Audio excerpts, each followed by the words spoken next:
Call this meeting to order, the April 27th, 2017 meeting of the Cambria Community Service District Board. Let's rise and have a pledge of allegiance, please. I pledge allegiance to the flag of the United States of America and to the republic for which it stands, one nation, under God, indivisible, with liberty and justice for all. Thank you. We have all directors present, which is a quorum. Report from closed session, please. Thank you, Madam President. We discussed two items. One was real property negotiations regarding the library building. And secondly, we discussed some of the NOVs that recently we've received. And the board did vote unanimously to accept the administrative civil liability penalty set forth in the complaint dated April 18th. The amount was $53,596. And we'll waive our right to a hearing. Thank you for that report. I'd just like to mention, if you would like to make comment at any point on an item on the agenda or not on the agenda, there are slips at the back of the room. Please make sure you've quieted any electronic devices so we don't get interrupted. And we have agenda review. Are there any additions or deletions to the agenda today? President Rice, yes. It came up at an ad hoc fire meeting several weeks ago, but we think that because of the issues relative to coming into fire season and other issues with respect to the new fire engine and so forth, that it'd be good to put the fire chief along with the sheriff's office in the at the special report area, so that the members of the community can hear directly from him things of that nature, which I think are becoming increasingly timely. So I would like to have him report early on in the meeting. Is there any objection to that suggestion to move the fire chief's report up to behind the sheriff's report? Is that all right with you, Chief Hollingsworth? Director Berenger? Yeah, I agree. Is that all right? Thank you for the suggestions, and there's no objections. We will move that, and we will have a discussion, Vice President Sanders and I, for the next agenda to make sure that we get that situated. Thank you. Next item is number 2, public comment. This is for items not on the agenda this month, but in the purview of this district. I have 2. If you would like to fill out a slip, please do so. Tony Church is first, followed by Lucia Capiccione.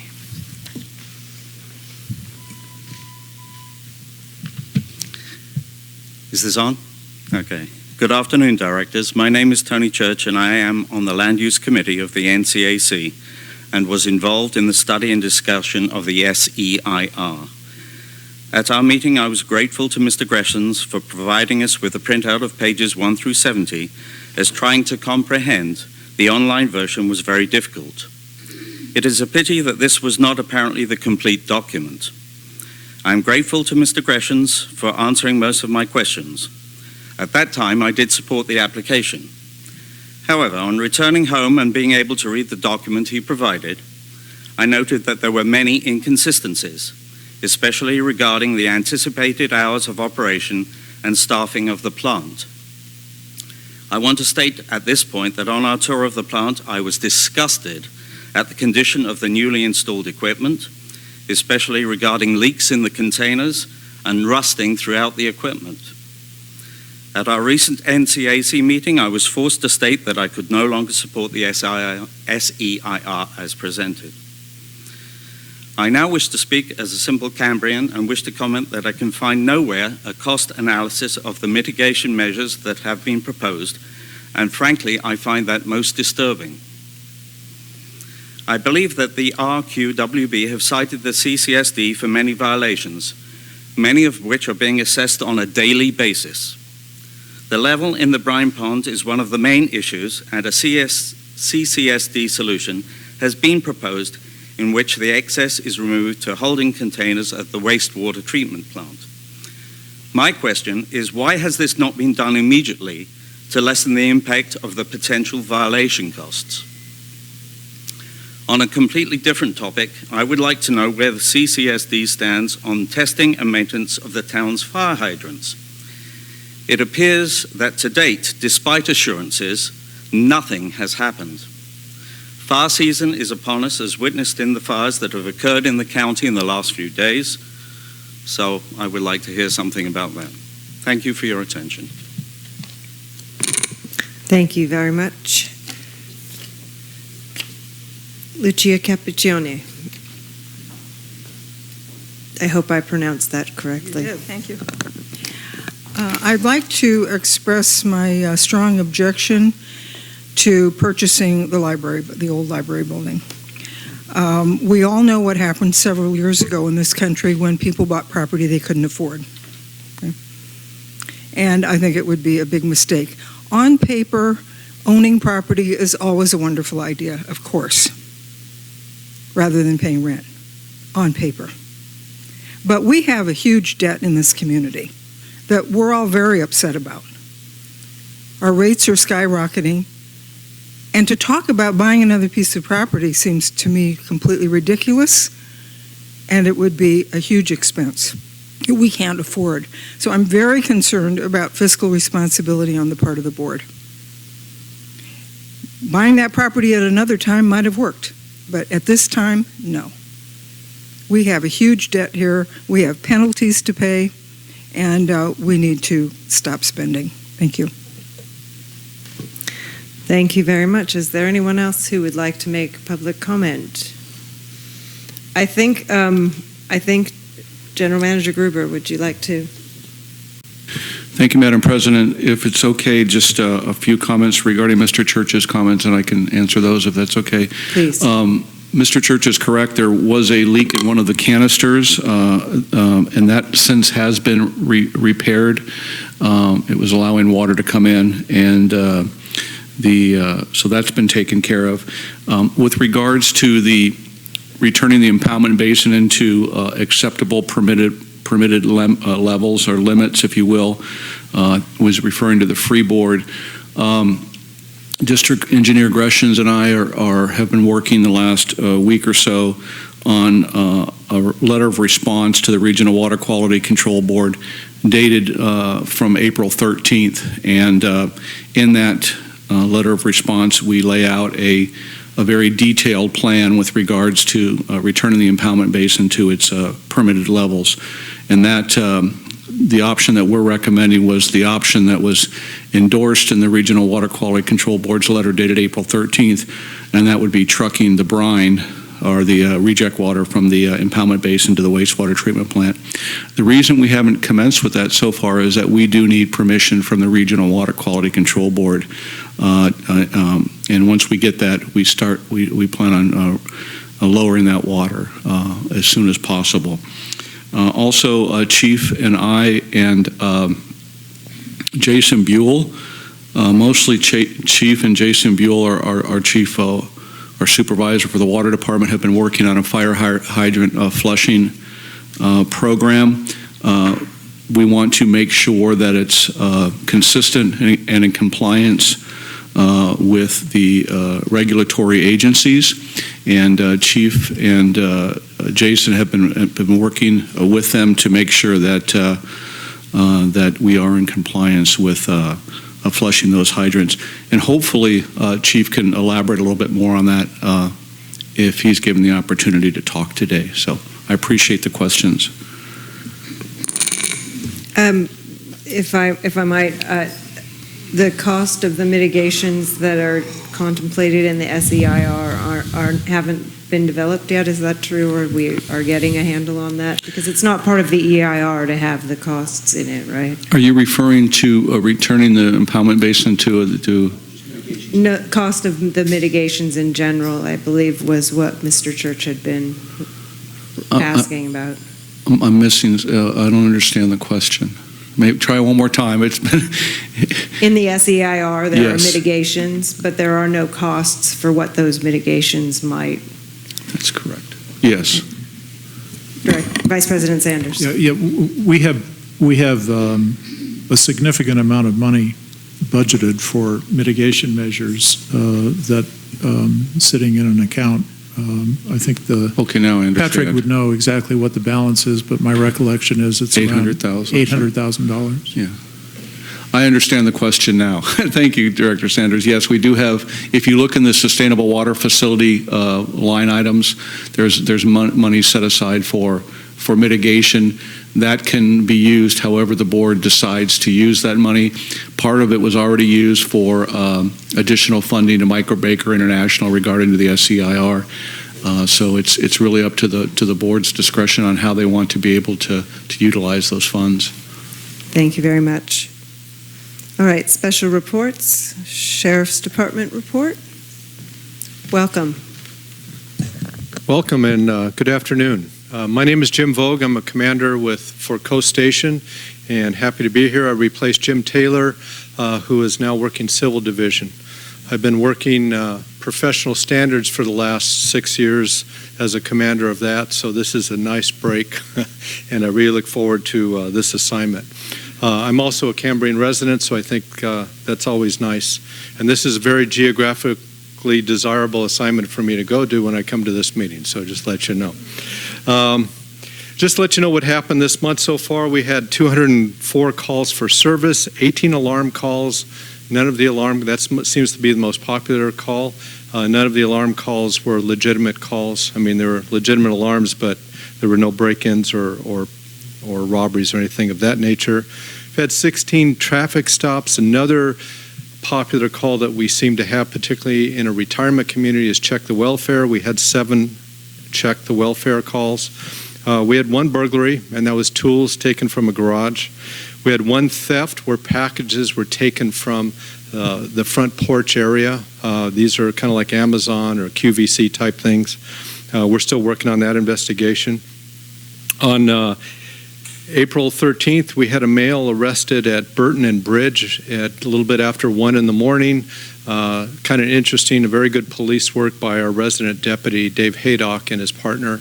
They stopped this individual. He was a .16 blood alcohol DUI, number 1. Number 2, he had a shoulder holster on with a weapon in it. The weapon that he had a shaved serial number on it. And he said somebody left it at his house and he was looking for him, but he didn't know who it was.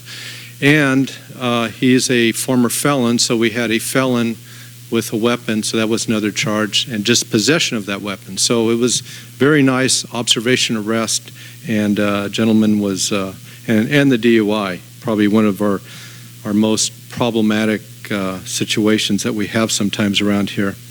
On the 17th, we had a suspicious subject call. The deputies located the man. He got down on his knees, and he asked to be absolved for murder and rape. And we immediately apprehended him and followed up on it, and he's got some mental health issues, and he was neither guilty for murder or rape, and he voluntarily committed himself with county mental health, so that was nice. We did have some Native American jewelry stolen out of Rich Man, Poor Man. Somebody went into a glass cabinet and somehow removed the lock or broke the lock and took some jewelry. So they mostly consist of typical Native American jewelry, such as turquoise and silver. So if somebody on the street comes up to you with an armful of Native American jewelry, you know who to call. This is really important, I think, and I want to get it out, and I know I talked about it to the North Coast also. We had a senior couple on Ardith, and I can say senior with pride because I am one. And they received a call from somebody, and I've seen this scam work before, where they have the people's grandson's name, and the grandson identifies himself. My name is Jim. Grandma, how are you? Wait a second, my lawyer wants to talk to you, and then they give the phone to the lawyer. Please don't tell Dad. And they convince the grandparents that that is their grandchild and that he's in trouble and he needs some money because he got arrested for DUI or maybe narcotics or something. And the attorney goes ahead and tells them to go ahead and get Target gift cards up to $2,000 each. And once you get those, read me the number that's on the back, and that's the easiest way to transmit funds to help your grandson out for legal fees. So $24,000 later, at about 3 days, they finally began to get suspicious. And I'm not knocking them because this thing happens a lot, particularly with seniors. You get emotional. Sounds like your grandson. He had a different name. They knew his name. And people do research like this. And let's say 1 out of 20 works. Well, that's a pretty good haul. And it's very hard to follow up on these things. Usually it's a telephone number. It goes somewhere else. They change over the target cards for other merchandise, get rid of that quickly. So just something to be aware of. The IRS scams also, people getting telephone calls about, you owe this much to the IRS. Please send this check or give me this, this type of thing. So be very careful about that kind of thing. We had this is interesting, on the 21st we had another suspicious subject call. That's what's good about Cambrians. When they see something out of the order, they call. They're not afraid to get involved. And we have a lot of people that are at home, which is a good deal too. A lot of good witnesses. And our deputies stopped this individual, and they ran him, and he came back with a warrant. And the warrant, a fugitive warrant from Missouri, St. Louis County, turned out to be DUI. Now you could say, well, DUI is important to us, but, fugitive warrant, yes, and they will extradite. Guaranteed extradition. Apparently he had more than one. He said he thought he took care of it, but he turned out to have a DUI over here too. So this was a good extradition. We got rid of a DUI, and we sent him back to Missouri where he belongs. So we don't need too many DUIs. We also had on the 22nd a domestic violence incident at a hotel by visitors on Moonstone Beach. This is a situation where it was actually a battery, a little shoving match, and unlike most misdemeanors, we are able to arrest and do an arrest on probable cause only for a misdemeanor. There's only very few misdemeanors we're able to do that without observing the crime. This is one of them, and it's really an important tool that we use to try to stop domestic violence or try to reduce it as much as possible. And the also thing that's part of our process is we get emergency protective orders. So these are a lot of good things, a lot of legislation that's been happening in the last 20 years anyway, to try to help us curb probably one of the most underreported crimes that we have, domestic violence. The difference between a misdemeanor and a felony: a misdemeanor is a battery, usually a push, a shove, maybe push to the ground without traumatic injury. If we see traumatic injury, bruises, contusions, lacerations, abrasions, then we can go with the felony arrest. But on either one of them, we can make physical arrest, which is probable cause. So, last but not least, I just want to say I've kind of done a evaluation of the crime here. It's important to me as in charge of that, number one, and as a resident, number two.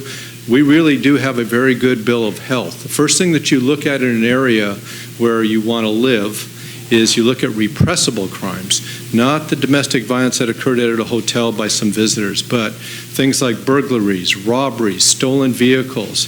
With one burglary, one theft, that's very small. Even if we had a couple of them, it's really small considering the amount of people that we have here. So anyway, I think everybody's doing a good job, and I think we're very blessed to have a lot of retirees here that stay at home and that are not reluctant to give us a call when they see something out of whack. So happy to answer any questions if anybody has a question. Thank you very much for your report. Thank you. Director Thompson. Don't go away yet, Jim. That's right. First of all, I'd like to congratulate you on your new assignment. I've known Jim and his wife, Ramona, who's in the back there, for as long as they've been in town, and we used to hang out at the same restaurants in Los Angeles, so we have that experience in our background. Two things. First of all, while you're here, do you want to put in a plug for TIPACOP? Oh, yes, thank you. June 1st? Yes, okay, good. Right in this building, and this is our fourth, right? Yes. Okay, fourth, because I had this great idea, and then my wife in the background really did it. And it's for the Special Olympics, and we have 2 seatings, and it's really a good deal. It's very reasonable, and we use a lot of In fact, a lot of the deputies from Coast Station, especially now that I'm in charge of Coast, will be here serving, and including the sheriff and the undersheriff too. But it's for a great cause for the Special Olympians, and that's June 1st at 5 and 7. Okay, good. I'm trained well. I don't know how to turn this Thank you, down. Mike. The second question is, and I just got a new phone. I don't know how to turn it off. Okay. Stop. Okay. I found it's easier to get a new phone than to get a battery for an old cell phone. I called every place in town. The second question is, we have a supplemental report from the grand jury that we have to respond to, and Chief Hollingsworth is busy compiling most of the response. But one of the issues there has to do with creating a no parking policy on certain extremely narrow streets to ensure fire truck access. How would we do that, and what would be the sheriff's position, policy, involvement in something like that? Well, thank goodness the Highway Patrol usually handles, and they're not here today, so they usually handle all of our parking issues when we have something we call the Highway Patrol. But I don't know how to get, I would assume it has to go through the county, but I'll tell you what, I'll find out and I will get back when I get back to Monique, because I can do that today, and just go about the actual policy and the steps for that. So if there was a no parking zone, then the CHP would be responsible for enforcing that. Is that yes? We do. I don't know if the deputies have parking tickets. I don't know. I don't think they do. They write it on one of their moving tickets. Sheriff's offices, by and large, aren't very traffic oriented. We have our stolen cars, we call it CHP. Our DUIs, we call it CHP, and they take it off. But I'll let you know that the CHP has been very responsive. On the way home, I saw, this is about a month ago, of course, my powers of observation, I thought it was brand new. My wife said it was there for a month, but there was a car on a trailer, and the windows were smashed out, and I saw it, and it's not in front of somebody's house, but it was on a public street, and it's been there, I saw it for at least 2 days, so I called up, CHP came down, they tagged it. If it's not moved within 72 hours, they went ahead and it was gone. So they're very responsive on stuff like that. So, but I will find out exactly how, if it has to go through the board or how we can get that no parking on certain streets. I'm sure it's going to have to be posted and everything, and then there's a certain time period before the enforcement occurs. But I will find that out for you. Thanks for having a friend on the board that has asked me questions on my first meeting that I can't answer, huh? Vice President Sanders. Commander Vogue, Jim, knowing of the commitment that you and your wife have to this community, the great community service you've done, and knowing your long history in law enforcement, it's great to have you here. Well, thank you very much. Thank you. Okay, thank you. Thank you again for coming. Look forward to seeing you next month. Chief Hollingsworth, CSD Fire Department. How are you doing this afternoon? Excellent, and thank you for having me here. I'll keep this brief, so get going on your agenda. We had 81 emergency responses this last month for a total of 294 this year. That's almost a 12% increase from last year, and that's a steady increase over the last steady number of years. So just so you understand, the more sirens you hear, there's a reason behind it. There's just a number of increasing calls. We had over 500 hours of training this last month, which is a marked increase from what we would normally have. That's primarily due to the fact that we hosted another ocean boat operator course to bring even more of our personnel up to that level and be able to effect rescue out that way. And then we also hosted a chainsaw operator course for all the tree falling that happens with these pines in the lines, how we affectionately refer to these big windstorms. So there's actually some very specific training in regards to that. So we're bringing everybody up to speed to that minimum level. To address a little bit of Mr. Church's concern regarding the hydrant flushing, he's expressed some of the same frustrations I have. We're actually ready to go. We have policies in place, and we're going to start that earlier this month. A concern was expressed, just so you and Mr. Church is aware, about the problem of expelling partially chlorinated water onto the streets and environment. It's not going to stop the process. It's just delaying it while we get some final word back. But we're actually working through that and hope to be able to start this month. We recently completed a reserve firefighter academy and brought on 5 new personnel to fill vacancies we've had over the last number of months, and I'd like permission to be able to bring those 5 people next month just to introduce them to you. You're going to see some new faces with the department. On your consent agenda today is the hopeful adoption of the Fire Hazard Fuel Reduction Program for 2017. I bring that only up because of the amount of excess rain we've had. You've already seen the amount of growth we're seeing now, and it's still happening with some of the recent rains. Every single year you'll see somebody got on the television and say it's going to be the worst fire season ever, either because we've had no rain and it's extremely dry, or we've had a bunch of rain and we've got a lot of regrowth. It's obviously in that situation right now, so just be aware there's going to be lots of cutting needed to bring us into compliance with that. And the final 2 things I want to mention to you today is within the last week, there's already been 9 vegetation fires within this county. As wet and as green as it is right now, stuff is already burning. In relation to that, in the last month, we've already received, this last year, we sent out our water tender frequently to these incidents, and of those 9, we've already sent it out twice. That's in the county. We occasionally will send them out of county or to larger incidents. So when we had the Sherpa fire this last year in Santa Barbara, and then the Chimney fire, which happened to be in our own county, it was committed for a number of days. In total, we are going to be receiving in excess of $84,000 in reimbursements from Cal OES. The only reason we're able to do that, and the only reason we're able to send the water tender out on automatic 8 incidents within this county, is because we have the personnel on staff to do it. And having that specifically, that 4th person, that safer firefighter that's on staff right now, makes that possible, because I could keep 2 people in town available, do some callbacks, and send 2 people out on the water tender. If we didn't have that 4th person, we wouldn't be able to do that on a regular basis. So we're helping not only ourselves, but the rest of the county, and potentially outside that as well, just by having that extra person on staff. So that is reporting in very quick, I hope. And if you have any questions, I'm available to answer. Director Thompson? Just one, I noticed you visited our new fire truck. How's that coming along? It's very good. There's 3, it's in process right now. There's 3 visits that we have to take. There's a pre-construction meeting, which we did this last month, I believe. There's a mid-construction that we have to go evaluate all the components as they're being put on. And then there's a final construction meeting that happens at this point, probably either very late August or beginning of September. And that's the compliance test, and when we go back and look and make sure it meets all of the design specs. And once anything is found wrong there, they'll fix that, and then they'll deliver it at that point. So based on that schedule, we're hoping to have it fully outfitted and online by mid to late September. How do they deliver it? Do you? They drive it out there.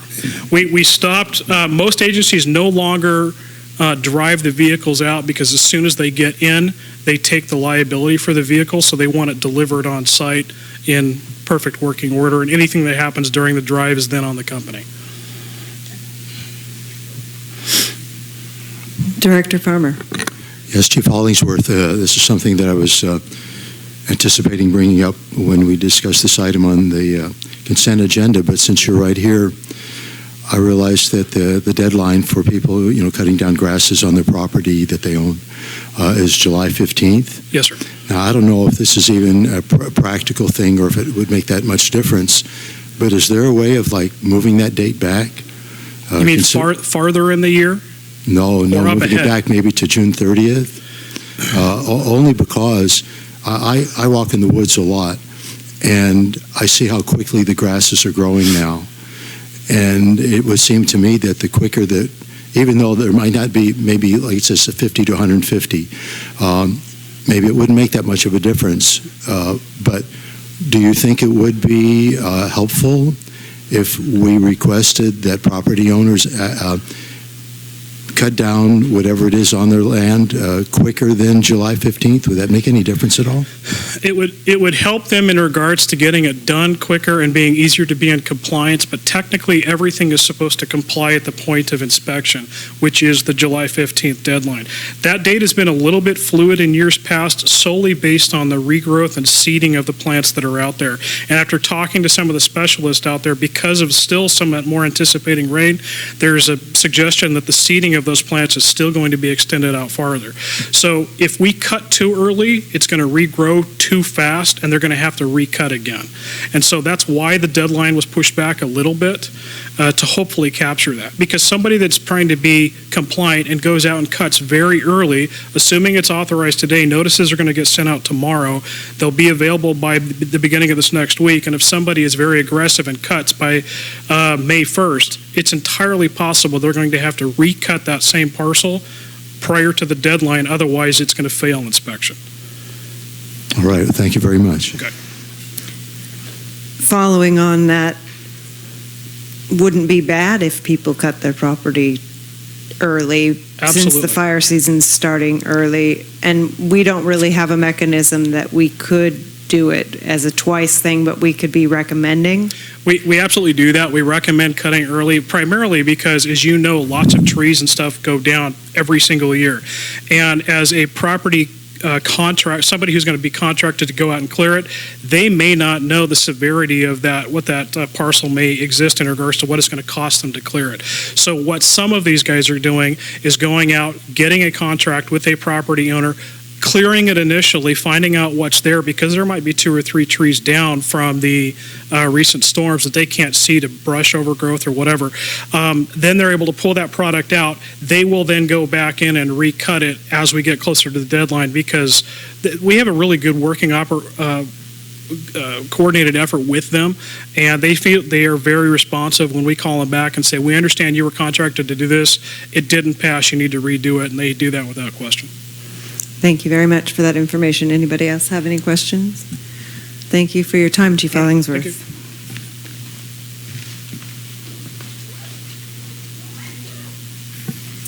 you. Okay, there are no acknowledgements and presentations today, so that moves us along to the manager and board reports. General Manager Gruber. Thank you, Madam President. I have a quick few slides that I want to show regarding the wastewater infrastructure. Just bear with me, please.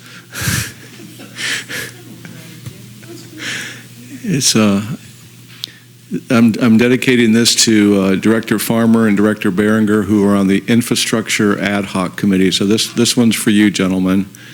These are some pretty exciting slides here. Next slide, please.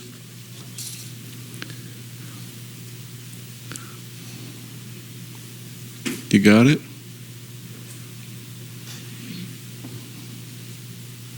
We're going to get it.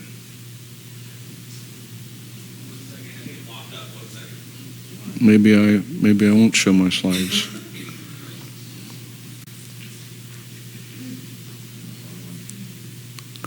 Okay, so let's go back one. Okay, let's back one. The next slide, please. You got it? Okay. So this is a manhole that has roots growing from the top down and to the water. In manholes, it's interesting that the roots and trees actually gravitate towards the manhole and into the system, which causes leaks, which causes more flow into the wastewater treatment plant. So what we're doing systematically right now, especially after the heavy rains, and we realized we were inundated with a tremendous amount of rainwater, we're actually inventorying and lifting all of our manholes and seeing what needs to be done within them. And it's based on staffing, availability of staffing and resources. But I think after this heavy rain season, this is something that we're going to continue to do. We've also, at least in the proposed budget for fiscal year 17-18, we've put one additional position in at the wastewater treatment plant that would specifically address maintenance-related issues and the collection system. So in addition to having the staff at the wastewater treatment plant, we would have one additional person out in the field, and that's pending. When it rains, a small stream runs over the manhole and allows water to seep into the system. It may not seem like a big deal, but historically, your wastewater treatment plant should treat about the same amount of water that you're producing from your wells, minus irrigation. So if we're producing 300,000 gallons a day from our wells, we should be getting about 280,000 gallons into the wastewater treatment plant, or thereabouts. And we were getting significantly more than that. So what we've done is we've ordered and we're putting in what they call manhole rings or manhole covers that go below that, and it actually stops the water from going in. It almost looks like a disc that sits down in there, and it'll stop the water from going in the manhole, in addition to raising manholes. But hopefully every manhole, and we've put money again in the 17-18 budget to put these inserts in. They're called manhole inserts that stop water from intruding into the, this particular area right here, we're going to need to raise that manhole because that entire area right there is usually flooded out during rains. Next slide. Water is running down from the sides of the manhole. So this is part of our evaluation of the collection system. You would think that a lot of the water is coming in from broken pipes as part of the collection system, but we were really surprised when we started inventorying the manholes that a lot of the water was just coming in from the sides of the manholes. And what you need to do is inventory those while the groundwater is still very high, so you can actually log and photograph where the water's coming in from, and then when the water level drops and it starts drying out, you can go back and seal those, and that's what we're in the process of doing right now. Next slide. This is another one. The roots are working their way through the sides. If the roots can work their way in, so can rain. So that just pretty much the other, you can see on the left-hand side there, those are roots. And it's just, with the water table being really high, it allows for the water to come in. So now that we've identified that, we'll cut those roots out of there and we'll put an epoxy in there and we'll stop the water from coming in. Next slide. The manhole has more water coming out of the seams between the base and the rise, which is the top part. So this is just all part of our preventive maintenance program. This is something different than we did originally when we cameraed and videotaped and repaired 20% of the sewer system, which we still need to do. So those are just a quick couple slides on just what we're doing after the heavy rains. And if I could just go over my staff report really quick for the board. The drought status, we are in stage 2 now. We've received several calls from the community to our administrative staff, our customer service reps, asking what exactly that means. We have an update on our website. And if you have any questions, just call the staff and they can help you walk through that, what you're allowed to do and what you're not allowed to do. Also, the governor has lifted the drought declaration for the state of California. Our well levels are doing very well right now. Very well, a little play on words there, I'm sorry about that. And then also our WBE well is still very, very high, and our gradient in the San Simeon well field looks good. We're starting to see a slight increase in usage. We attribute that to people irrigating or starting to irrigate a little bit more outside, but we're not overly concerned. It's not jumping up significantly, but we're starting to see a slight increase. Update on the SEIR. We plan on having a board meeting and adopting and certifying that EIR before May 31st or on May 31st. That's what we promised the community. The EIR committee is President Rice and Vice President Sanders and Bob and myself, and then of course Michael Baker International is our consultant. So we had an EIR meeting yesterday, and we plan on having that certified by May 31st. Just a quick update on the sustainable water facility, the impoundment basin, notices of violation, and the recent correspondence to and from the Regional Water Quality Control Board. With regard to the impoundment basin, we're compiling data relating to the impoundment basin, and that data relates to monitoring wells, water quality, and the zone below the impoundment basin.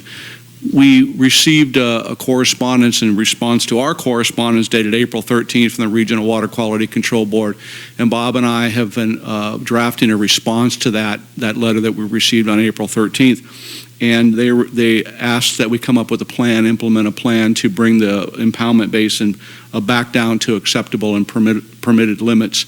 It's only about 9.9 inches right now. We're getting some evaporation.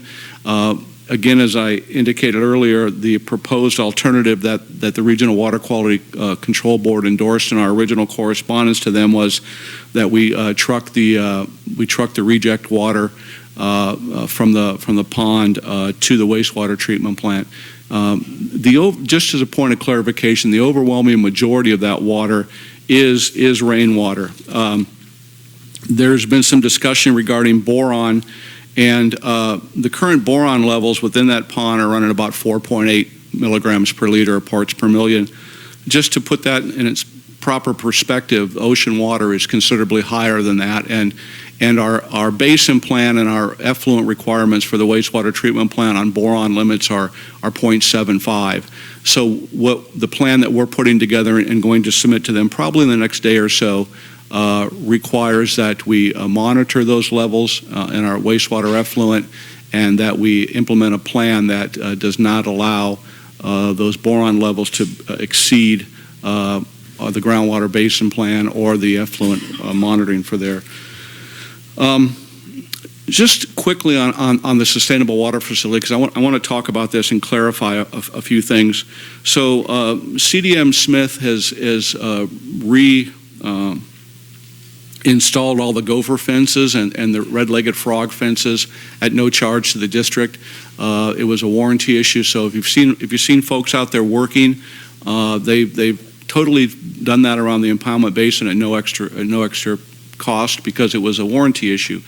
The other thing that CDM Smith will be doing is they'll be installing a chlorine system that triggers what they call a fail-safe mechanism. In other words, part of the NOVs that we noticed in the past were related to chlorine contact time, CT time, and so we've discussed that with CDM Smith, and they'll be installing those at no extra charge to the district.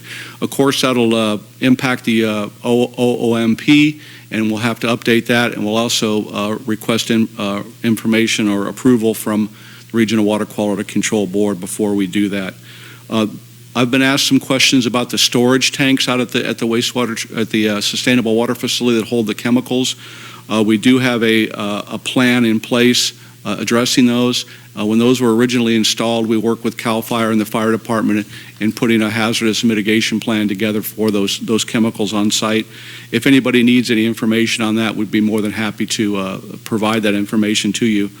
One of the things we'll also be working on before we restart the sustainable water facility is battery backups. I've been asked lately about what kind of things do we have in place if we lose power. We never designed that system to have a generator, so if we lose conventional power, we don't have a generator, an automatic transfer switch that kicks in.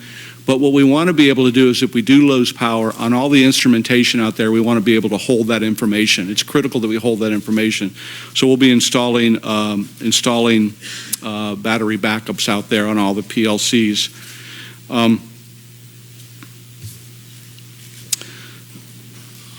Update on the local hazard mitigation plan. We are partnering with the Cambria Healthcare District, and they're requesting some additional grant funding through the OES process, and we're hopefully that they'll get that grant funding. It has delayed the plan, but I think ultimately the plan for the community is going to be a much better plan because we are partnering with the healthcare district on that.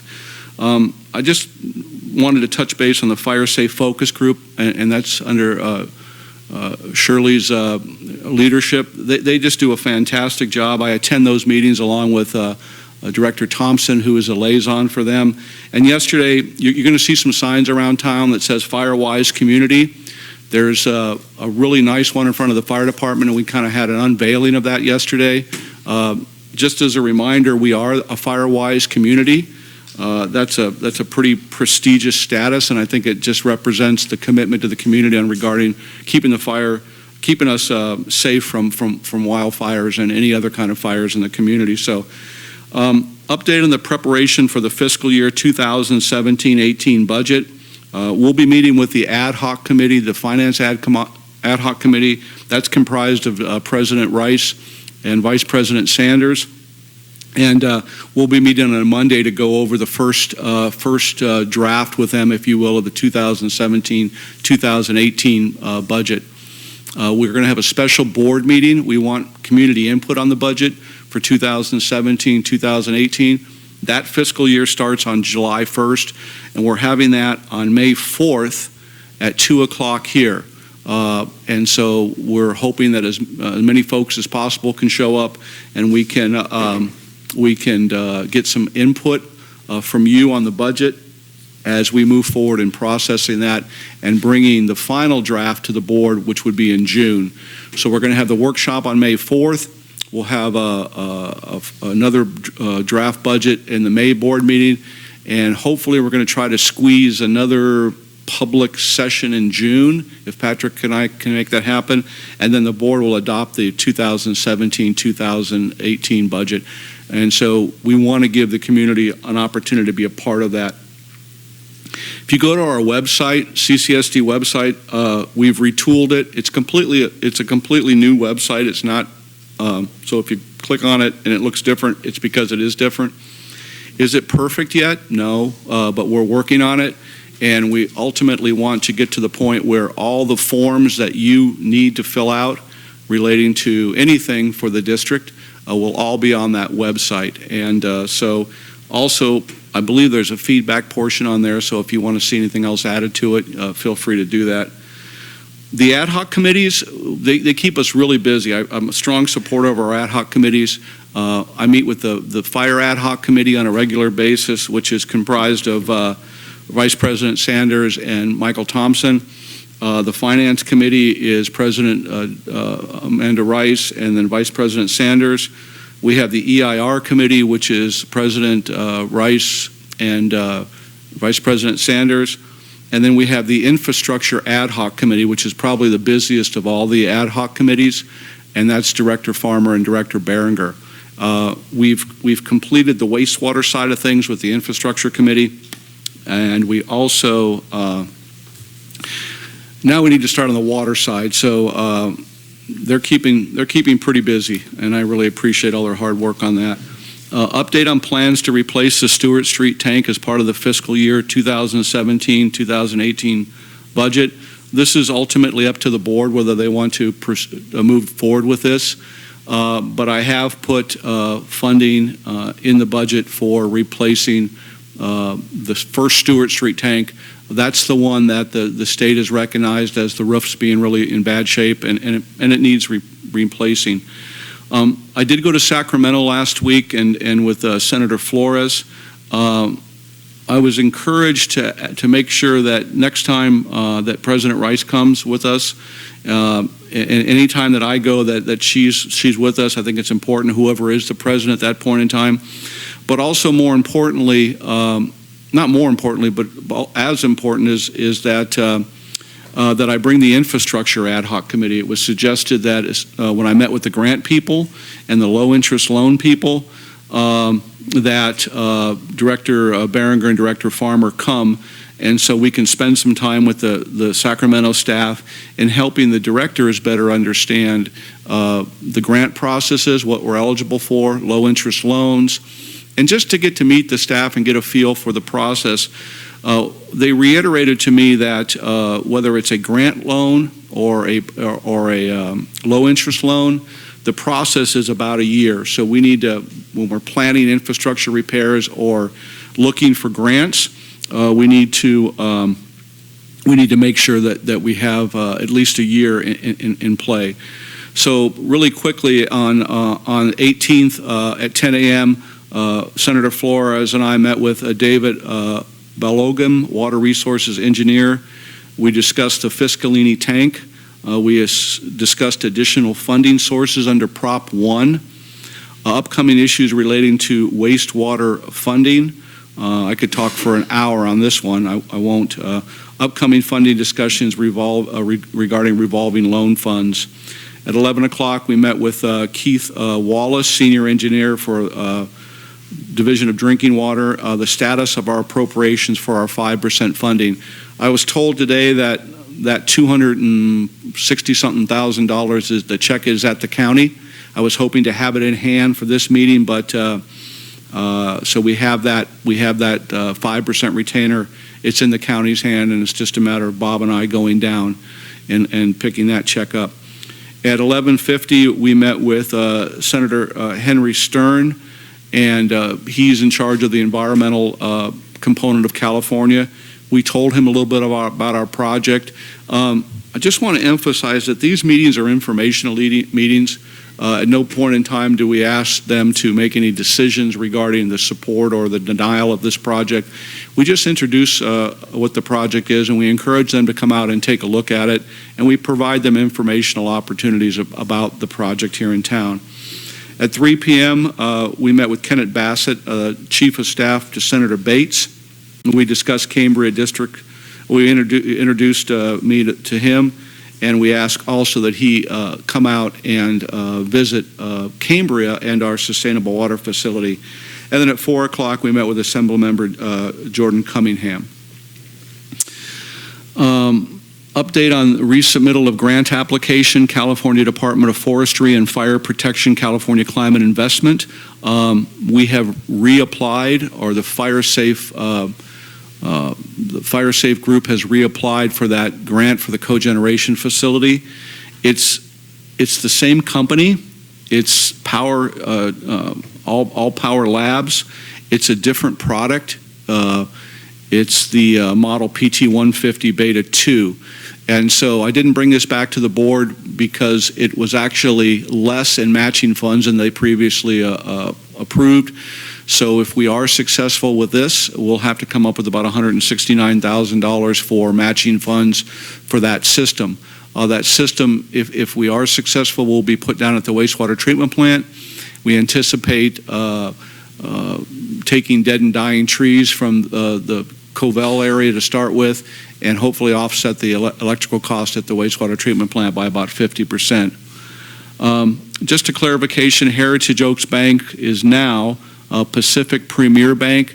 It didn't take any board action for the signature cards or anything like that, so we didn't put it on the agenda.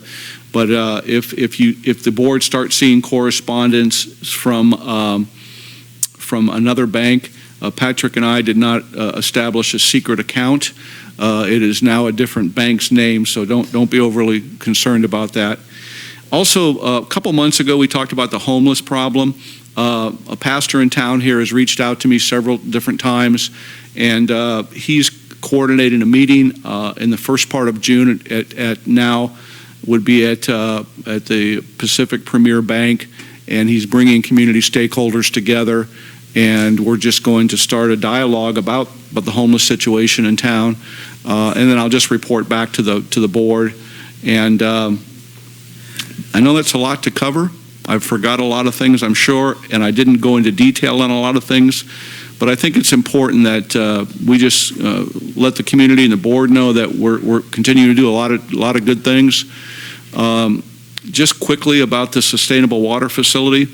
It's a good project. I stand behind it. I think the board and the majority of the community stands behind it. We've had some challenges, but all the reports that were late have been submitted in a timely manner.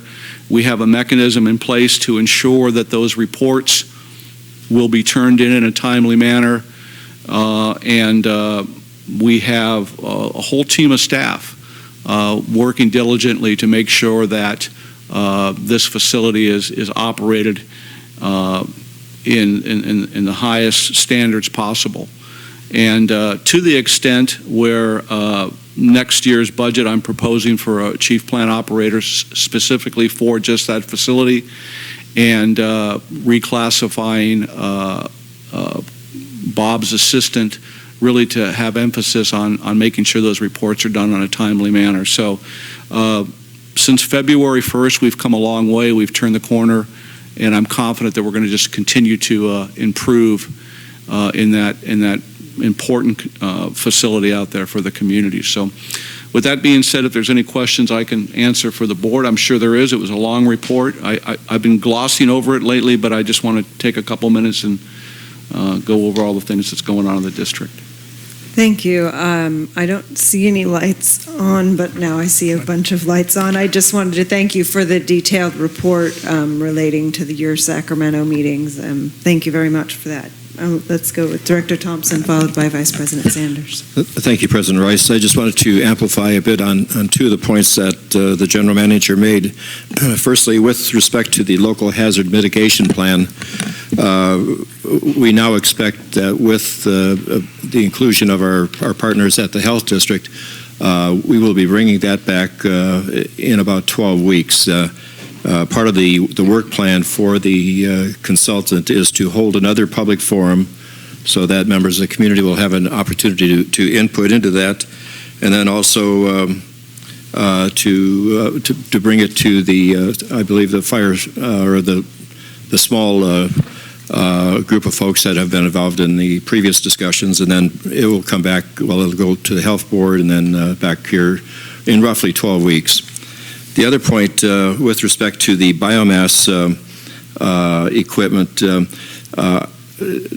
when we submitted it, when the Fire Safe Focus Group submitted it at the first go-round, we understood that they were was going to be giving priority to the what they call disadvantaged communities, and we obviously didn't fall into that category. But during the second round, which we are now applying for, that stipulation is no longer in the guidelines, and so we're reasonably optimistic that we'll be successful at this point in time. Thank you. I appreciate that. Vice President Sanders. Thank you. On the issue of the biomass or cogeneration facility, whatever we're calling it, I think it's important for the community to know that although we would be spending our local match, $168,000 roughly, a very positive aspect, in addition to helping us get rid of the dead trees, is the fact that it generates electricity. The electricity generated by the facility will power the sewer treatment plant, and so we will recover the costs that we put into the cogeneration facility very, very quickly. In a relatively short period of time, we're looking at about 180. Well, our overall electric bill for the wastewater department is about $200,000. The overwhelming majority of that is for the energy costs associated with the plant. So, Vice President Sanders, you're absolutely right. You know, within a 2-3 year period max. The ad hoc committee for the infrastructure is also working on we're going to meet with the Energy Smart folks from the county, and we're coordinating that meeting. They've done a tremendous amount of work on evaluating our infrastructure, and we need to follow through with that and to see what opportunities are available in further reducing our energy cost and addressing some of our infrastructure issues relating to the wastewater treatment plant. So multiple fronts going on here, Energy Watch with the county, and also this cogeneration facility could really free up some money for some much needed maintenance at the wastewater plant. So, if I just may follow on to the Fire Ad Hoc Committee regarding that plant, I've had a couple of people approach me regarding the concern of the noise level when the equipment is running. So if we could just have that kind of in the back of our heads for doing when we deal with that part of we'll have to comply with the county's noise ordinance, and I'm sure maybe exceed, hopefully, so that it stays. It can echo up from in there. I just wanted to express it so it wasn't. Sure. I have a couple of comments. One thing I noticed on the new website, which is yay, but there's no search. I can't plug in. There's no place to plug in. I wanted to search for something instead of having to page through a bunch of places where it could have been. Might have been. I know you can't do an exhaustive type of search engine on there, but it would be nice to have something. We'll make sure that we meet with our representative, and most websites have a search, so you're not having to type through everything. And I think that's a great I made a note to myself, and we'll meet with her next week, or send her an email when I'm done here and say, let's put a search component on there. I don't know what it would entail, but she's done a tremendous job and so far helping us at a really, I think, fair and reasonable cost. So absolutely, Madam President.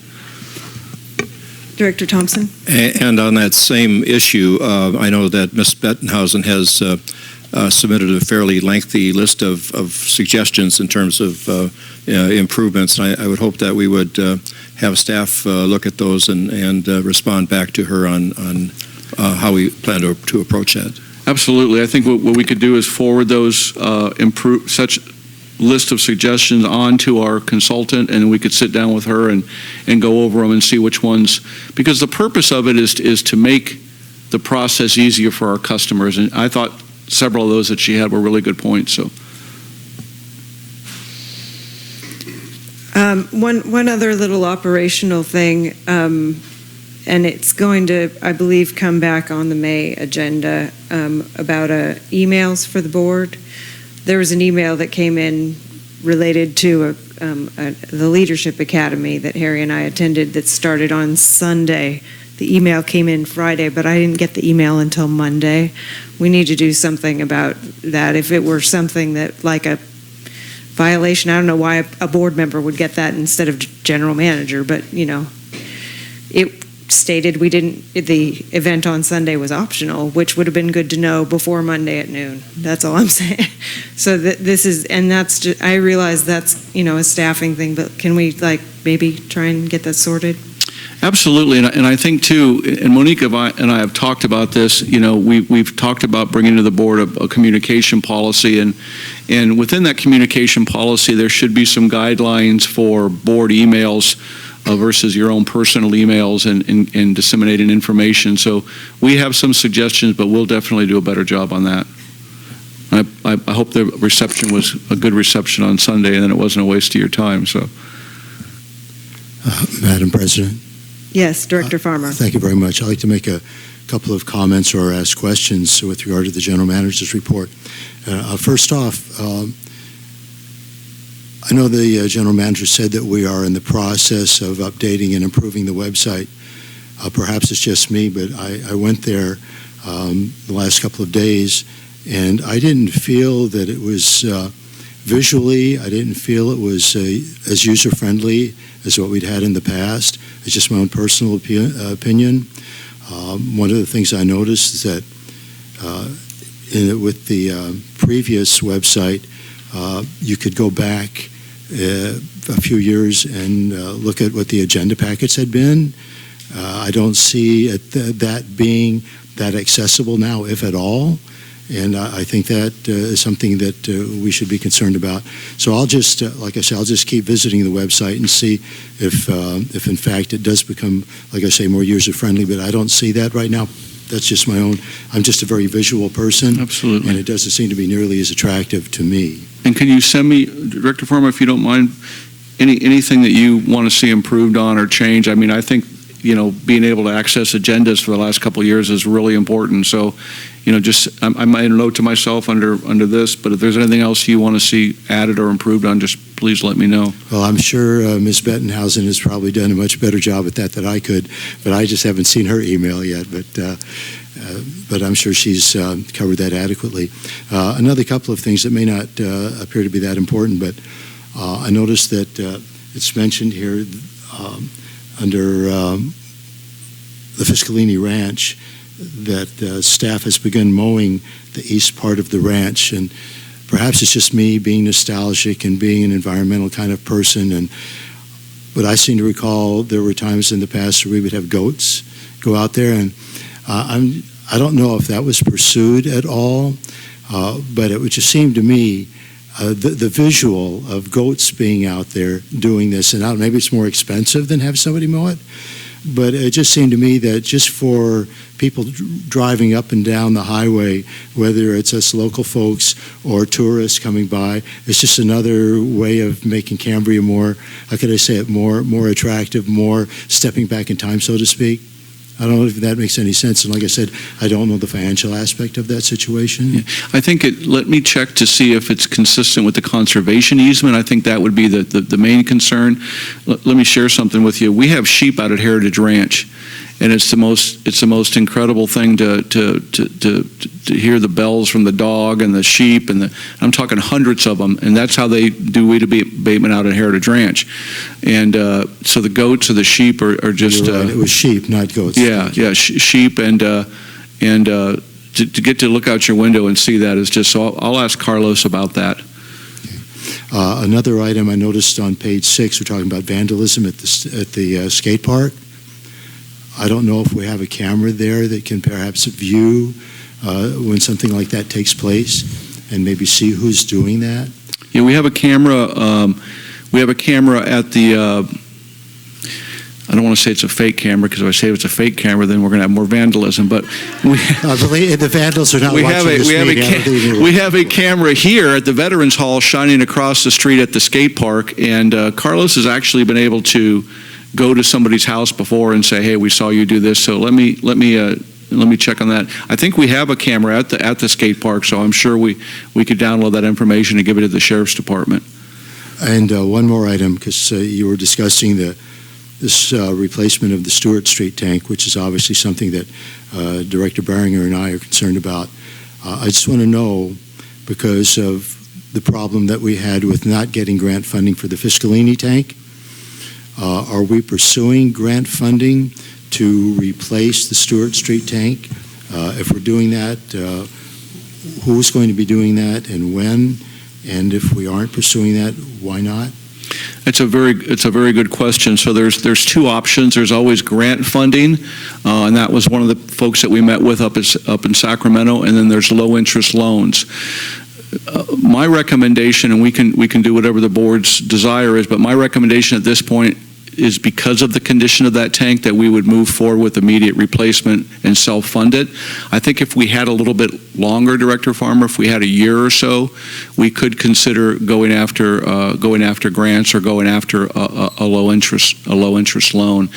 One of the reasons I would encourage both you and Director Beringer to come to Sacramento with me next time, or maybe plan a special trip, is so everybody can have a better understanding of the process, because I talked about grant funding and a low-interest loan for the Stewart Street tank, and the gentleman asked me specifically, when do you need it? And I said, well, I need it within the next couple months. I'm anticipating the board will approve the budget, but if I was to have it, I would need it in the next couple months. And he said that's just an unreasonable time frame. So I'm hoping in future projects we can defer it, we can do a temporary fix, and we can apply for some grants or low interest loan, whatever the board's direction is on this.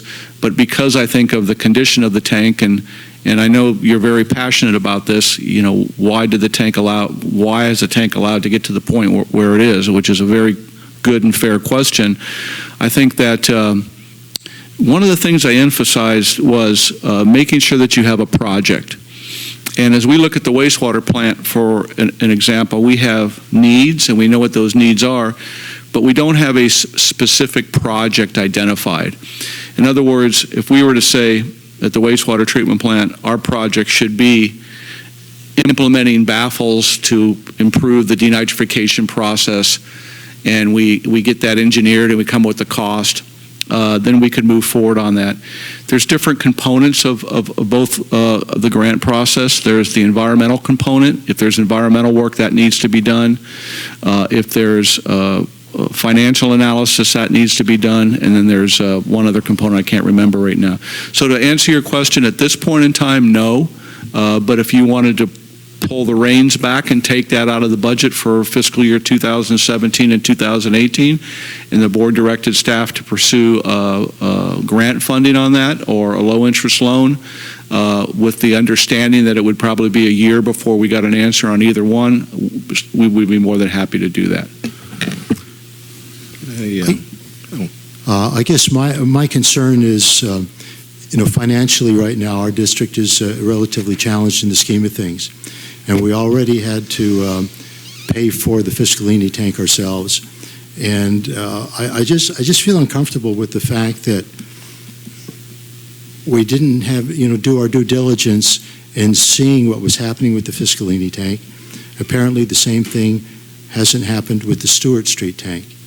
And so, as a result, because of us not having, I guess, proper oversight as to the condition of the tank, we are now in this situation where we're, as you said, we're going to have to do this self-funding.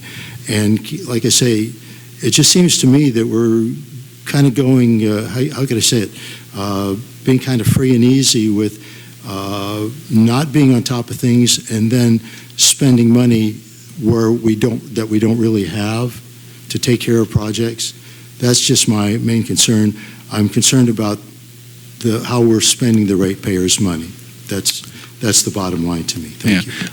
I can appreciate what you're saying. I think that if you look at the 2017-2018 budget for the water department, we can afford to do this without requiring more debt.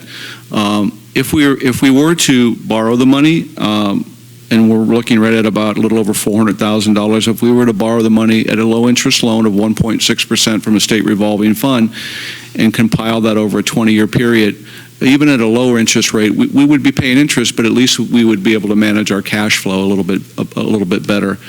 To the best of our ability, I think a lot of our infrastructure improvements have been reactive, if you will, only out of necessity.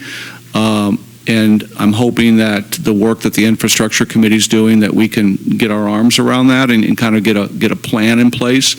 But I can appreciate what you're saying. Fiscalini tank, we don't owe anybody anything on that. It's ours. It's done. And if the board's desire is to continue down the path with the Stewart Street tank, it'll be the same situation. It won't be a loan or a grant, and we'll own it, and it'll be done, and then we won't incur any debt. But we've had many conversations about this, and I understand and appreciate where you're coming from. Director Thompson. Well, correct me if I'm wrong, but normally if there's a grant program, there's an RFP and there's an announcement and there's a beginning and the end to the response. It's not, grants aren't just sitting out there waiting for somebody to ask for one. There's a process that the state goes through, and that's very much different than if there's a loan program with a pot of money that one would apply for. So, as you suggest, Mr. Farmer, I would think that we would definitely want to be on the receipt of any notification of a grant opportunity, and we should also be looking at whether or not there is in fact a loan pool of dollars that we can apply for at any time, and so we definitely need to be on top of those issues. I mean, it's two separate issues, but I think that yes, we definitely want to make sure that we're ready to request for something if we're eligible for it.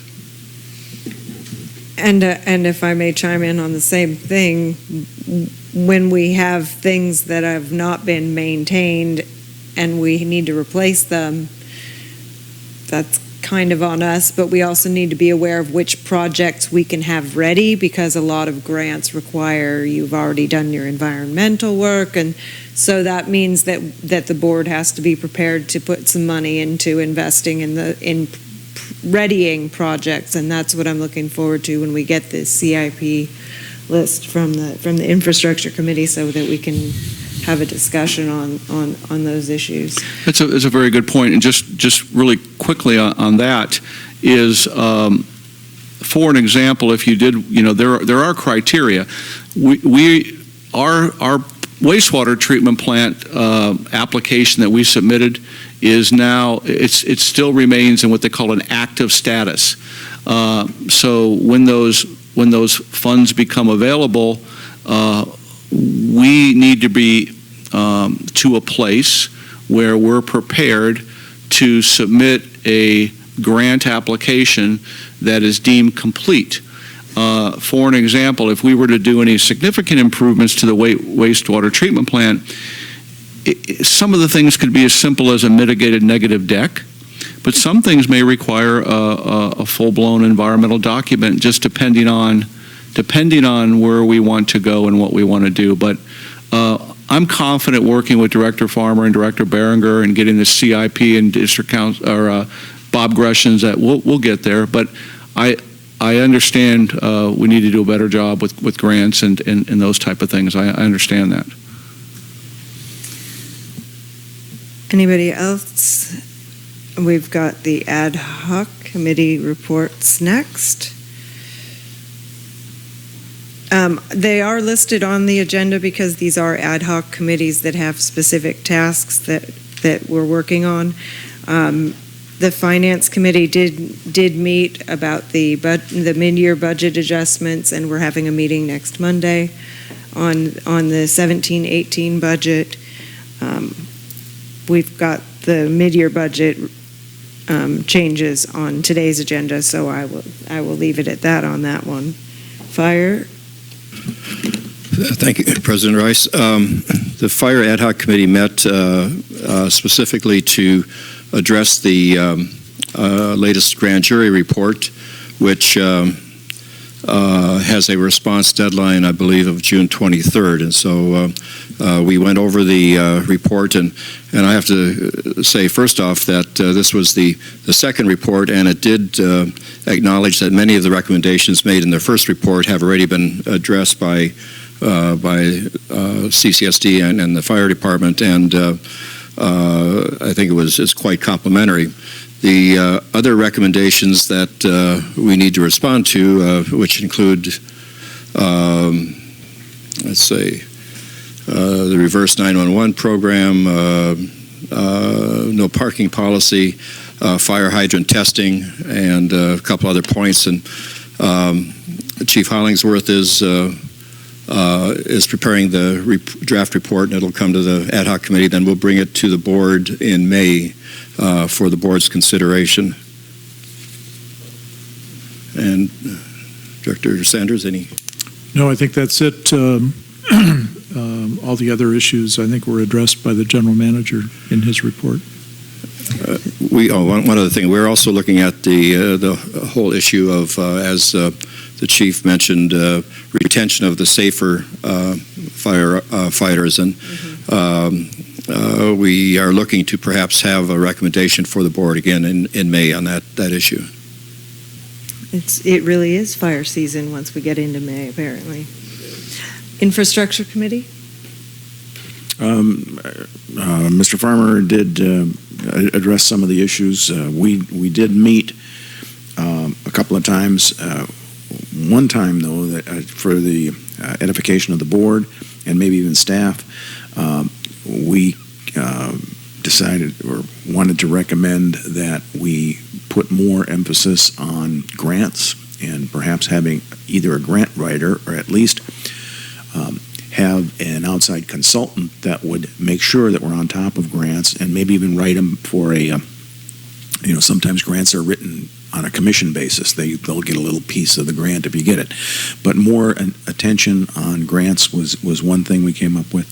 We're also facing probably the largest issue is that the wastewater treatment plant is going to be requiring, even on a maintenance basis, a significant amount of the budget. And we were considering that the wastewater budget itself is underwater. We're going to be addressing that today, underwater. And so to continue with the CIP project, it's very likely that we should look very closely at the wastewater rate study for wastewater. We came up with that. And additionally, as far as the Stewart Street tank, there's a possibility of looking into, it seems like one tank is okay and another tank wasn't as good, in as good a shape because it was under a tree, and there's some rust spots that may or may not be as critical, or perhaps, we're looking at whether it's a welded tank or whether it's a bolt-in-place tank, and there's a possibility if it's just a few panels that could stretch us out, replace a few panels, which would stretch it out for a year or more, and therefore try and get grants for something like that. So we just wanted that looked at. It's not just replacing the whole tank with bolted or welded, and welded is twice as expensive, there needs to be a justification for what value twice as expensive does. So that was just some of the comments that we looked at, and I think that's accurate. And if Director Farmer has additional comments, please. We're in the process of arranging a meeting with folks from the Energy Smart segment of the Planning Commission, and this should help us become a little bit more aware of what funding might be available to us as well. Thank you very much. Do we have anything from PROS this month? Did anybody go to? Did you go to PROS? Just that the bid packet, which was rebid on the community park, is the response date is today at 4 p.m. So we'll have a sense as to who is interested and what the potential cost would be. Water supply, that it would be Vice President Sanders and myself. Would you like to make a report? Madam President, I think the only significant thing to report is that the response to comments for the SEIR are coming along nicely. We have a deadline for completion of the SEIR. We will be having a meeting May the 30th or the 31st to consider certifying the SEIR, and then the coastal development permit application will be processed by the county, and I understand that the county staff is looking at a September date for consideration of the coastal development permit application by the Planning Commission. Thank you very much for that. I have a couple of reports. I attended the NCAC meeting this month to represent the board because the CDP that you just referred to had been referred to the North Coast Advisory Council, and so I attended. Bob was also there to answer questions, and I have to say, must compliment Bob. He did a very nice job in presenting the information and answering questions. Overall, I think it went quite well, and with the exception of somebody who abstained, there was only one vote against recommending to the county approval of the project. So that was a success.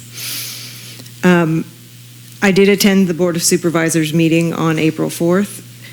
We did have that special meeting on March 30th to approve the letter sent to the Board of Supervisors, and if you haven't already caught it, because it's been a little while since then, I almost forgot about it, the supervisors did vote to use general fund money for the groundwater management plan in the Paso Robles area basin, which was not the recommendation that we had in our letter.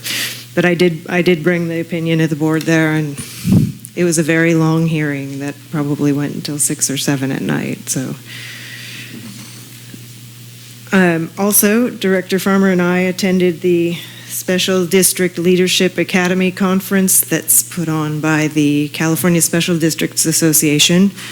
I have to say, I would have been much more proud as a district if we would have had all 5 of us there. Templeton had all 5 of their board members there, and so did Oceano, and Oceano's general manager also attended the conference.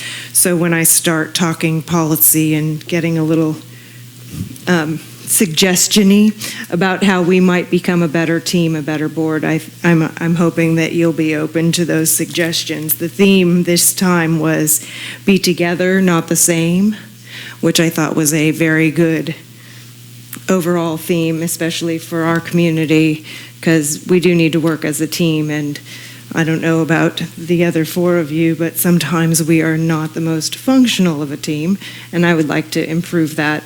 And each of us plays a part in that. So I just want, if any of you wants to borrow this, please feel free. And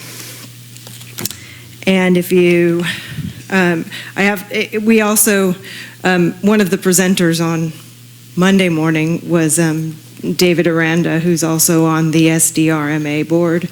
And we just got a letter from SDRMA relating to a claim, I believe, that they're going to pay. So that's a good thing. And the presenters were all.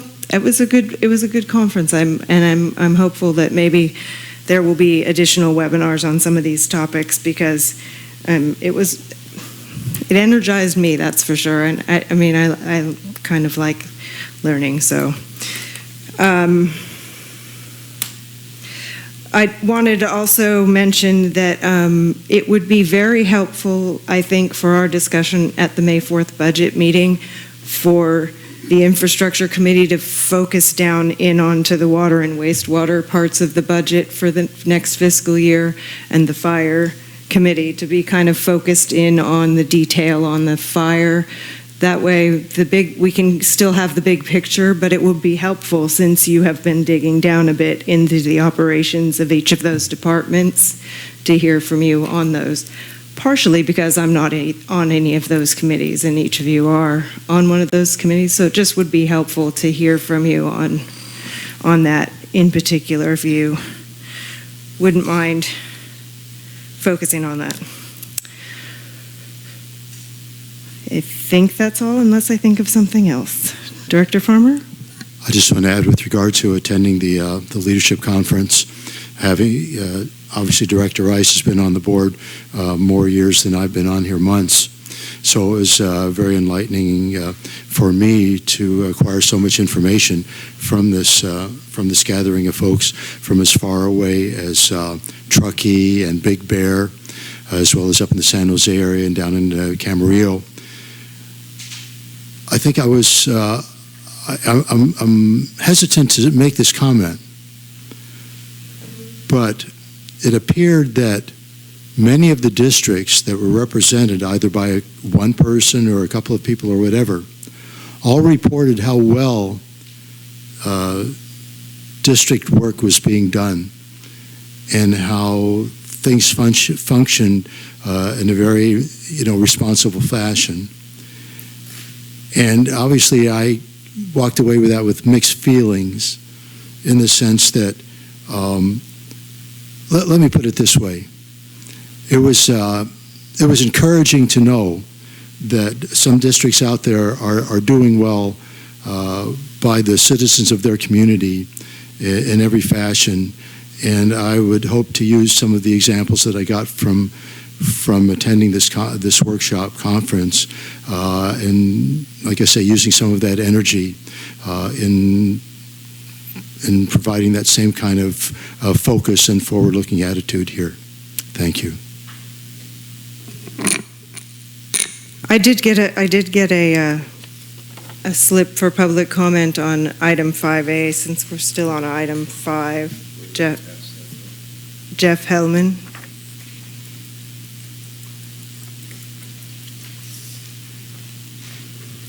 I have a question. I heard you talk about budget items needing these extra expenses, and you talked about grants, and you talked about loans. I read the installment sales agreement that you guys have with a bank in either California or Arizona, I'm not sure. And I took away from that you can't borrow more money without their permission. So is that correct? And if it is correct, when you say, well, we'll just spend $500, we have the budget, or we'll borrow $500,000, are you assuming that we've gotten pre-approval from that particular bank?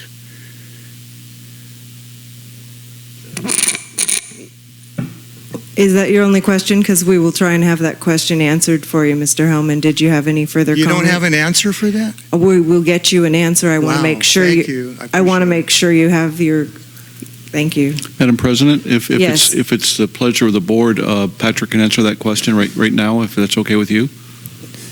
Please. Thank you, Patrick.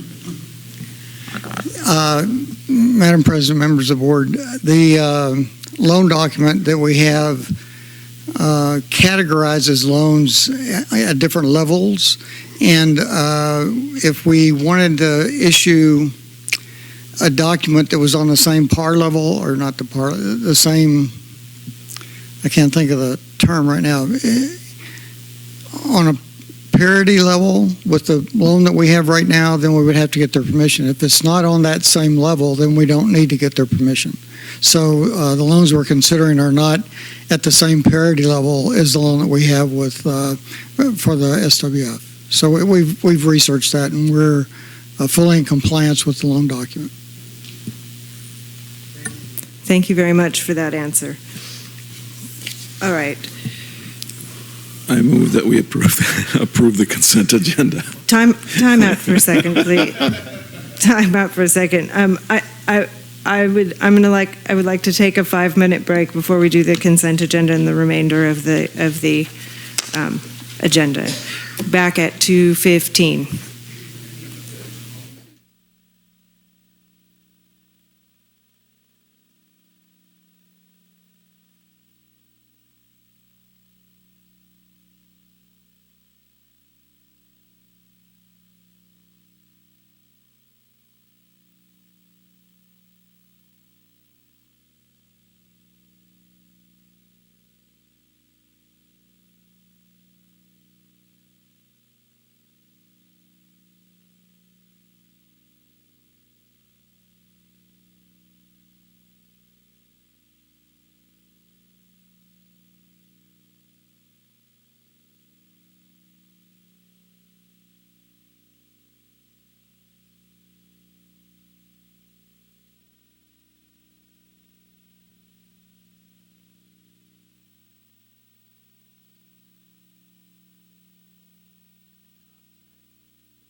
May I move that we... Wait, no, you may not, sir. We have one item to take care of before we get to consent.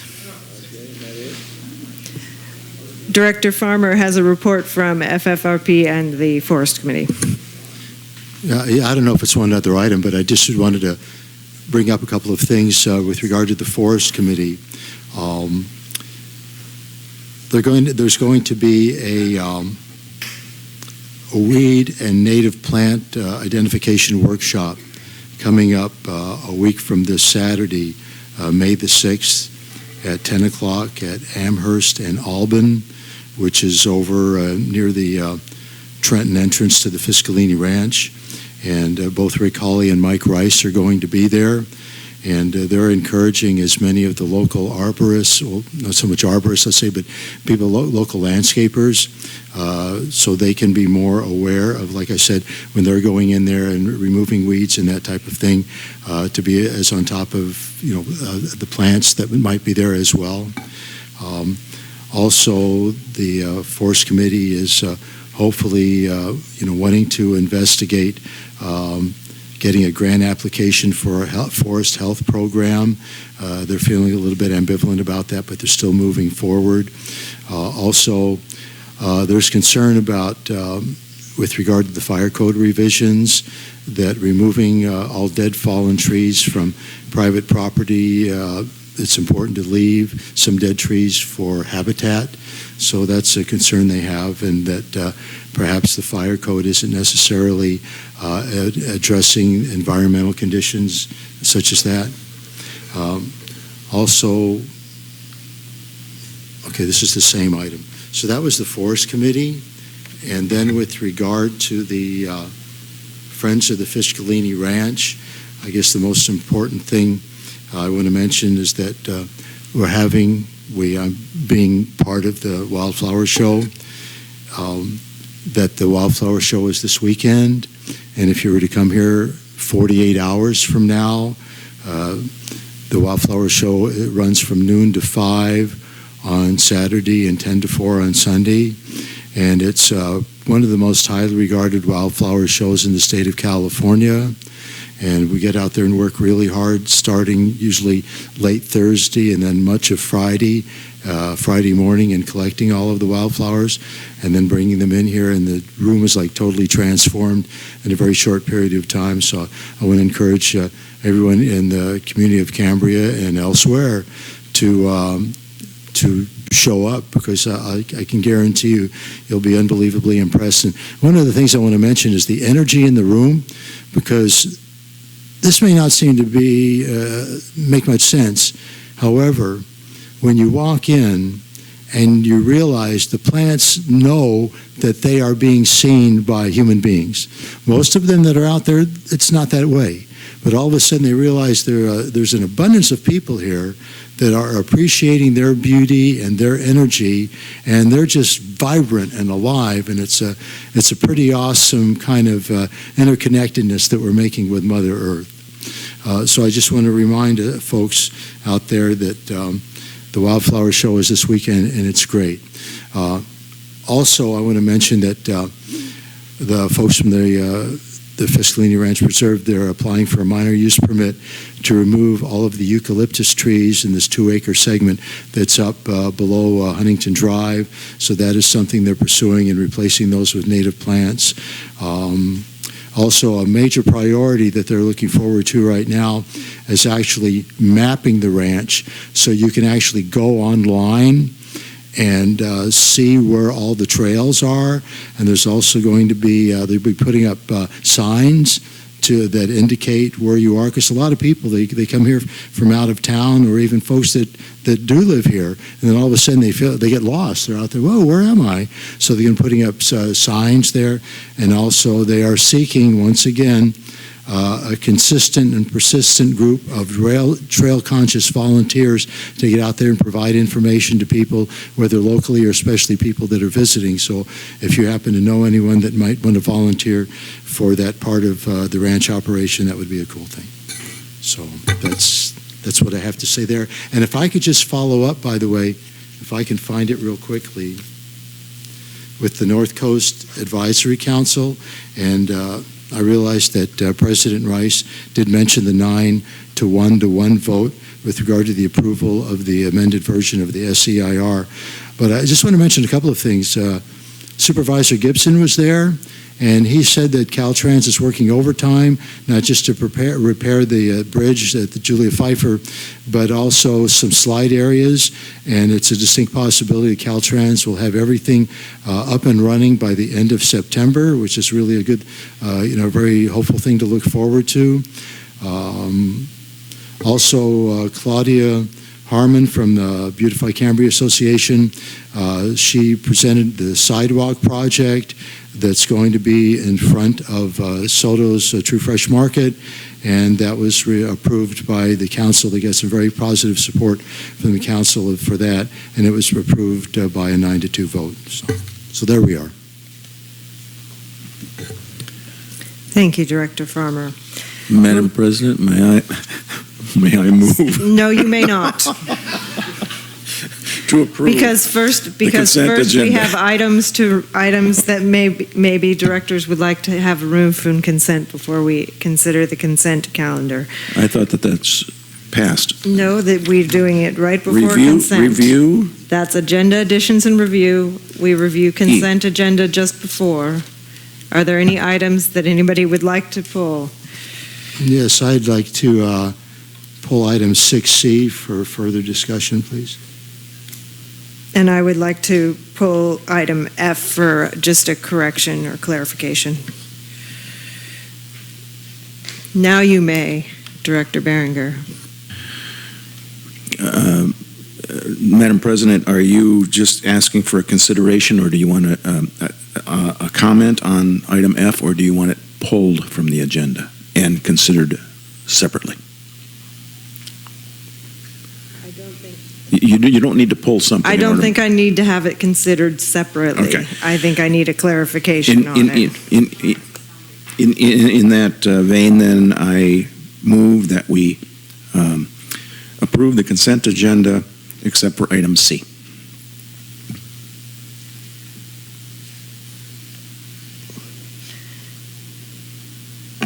I'll second. It's been moved and seconded. Now, clarification, Mr. Carmel.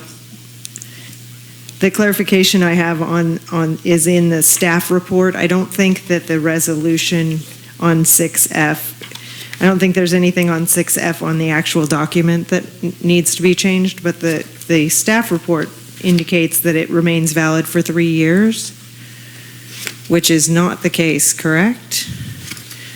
This is, I'm looking on page 133, page 2 of the staff report for 6F. I think you're correct, Madam President. Okay, but the application itself looks like it is 100% correct. So I just wanted to make sure we had mixed signals. I want to make sure we had the right. So noted. Thank you. So moved and seconded on consent, everything but except C. That would be A, B, D, F, and E. Roll call vote. Director Behringer? Aye. Director Thompson? Aye. Director Farmer? Aye. Vice President Sanders? Aye. President Rice? Aye.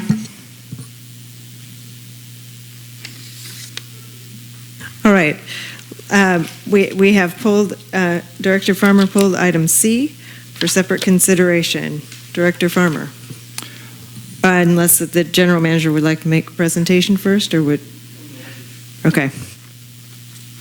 Well, item 6C is with regard to establishing a salary for the chief plant operator position out at the emergency water facility.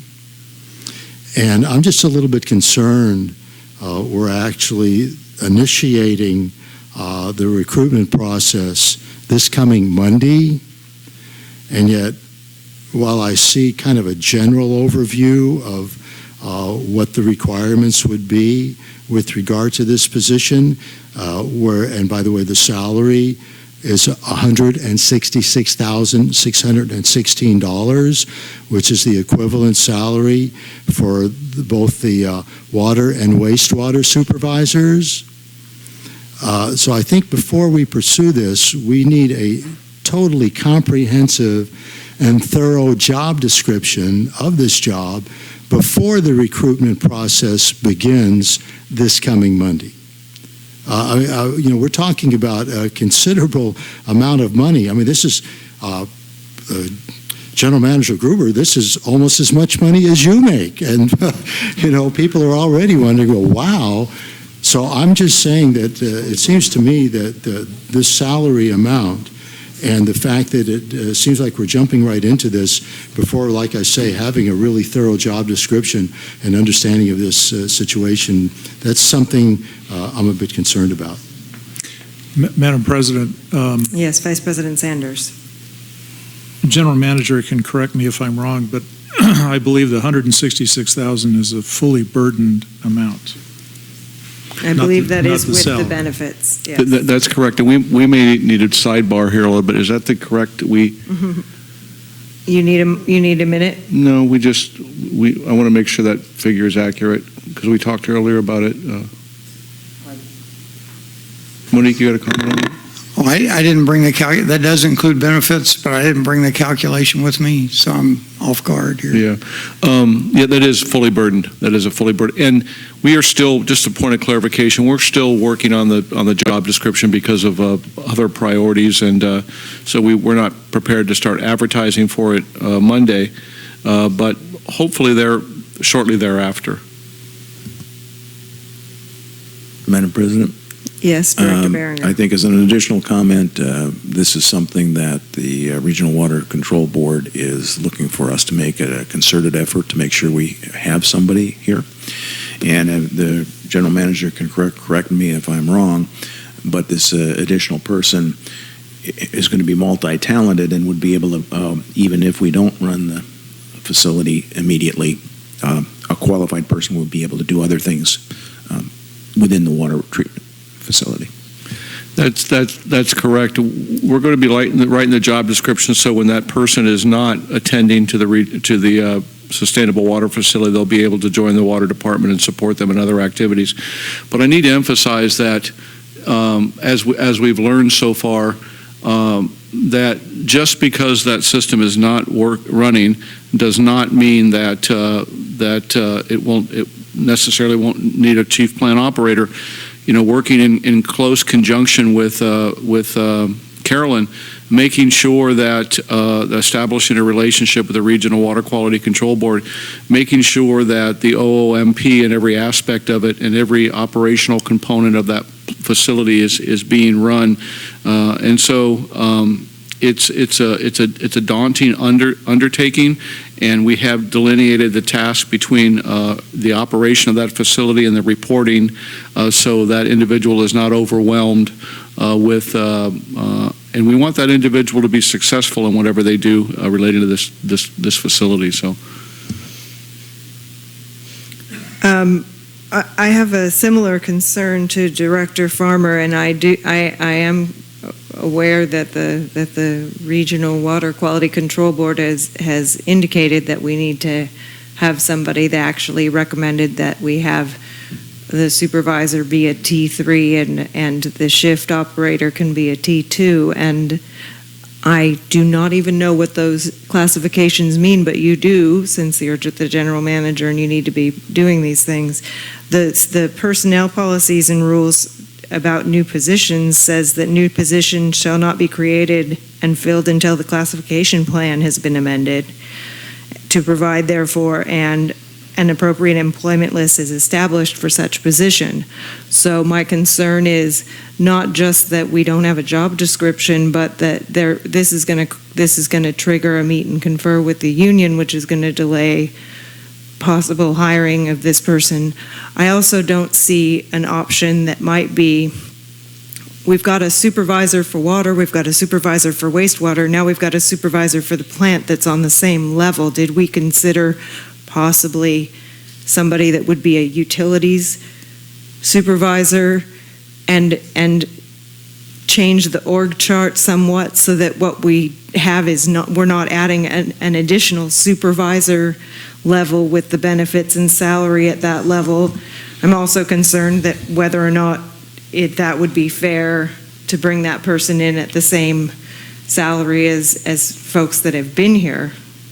namely our water supervisor, wastewater supervisor. So these are the concerns that I have, and why I don't necessarily, it's not that I don't support us having a position. I understand the need for it.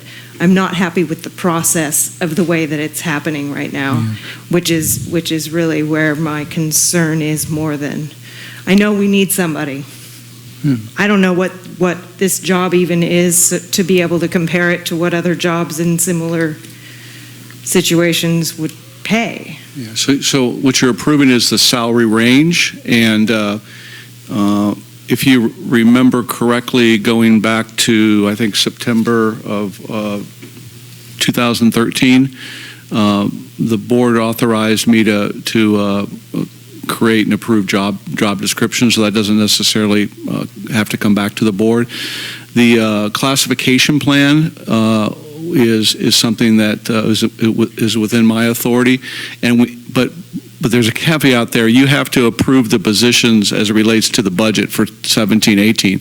If you don't approve the position as part of the budget, you're essentially by default not approving the classification plan. With regard to a meet and confer, it's again, you're approving the salary range, you're not approving the position. Once the position is created, we send that to the union and get their buy-in, if you will, which I don't see a problem with. In regards to the comparable pay, it's comparable to a supervisor, but it's a chief plant operator. It's not necessarily a supervisor position. It's a chief plant operator position, and based on the licensing requirements and the technicality associated with it, definitely feel that it's a position that warrants a comparable pay to our wastewater supervisor and our water supervisor. Because whoever takes this position will be just like all of our staff will be assuming a tremendous amount of responsibility. So. Monica, did I miss something as far as what she was referencing? I think I need to do a better job in touch basing on that. Well, she was reading from the PP&Rs, I believe, or from the MOU. PP&Rs. And would you read that again, if you don't mind, Madam President? Because I'm technologically challenged. No, that's okay, because Monica's our PP&R. I had already closed it down. It's on new positions, and it's on page of the ancient PP&Rs. 1987. Sorry, pardon my, because I've got it. Do.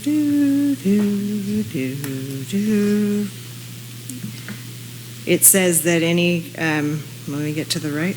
Oh, there we are.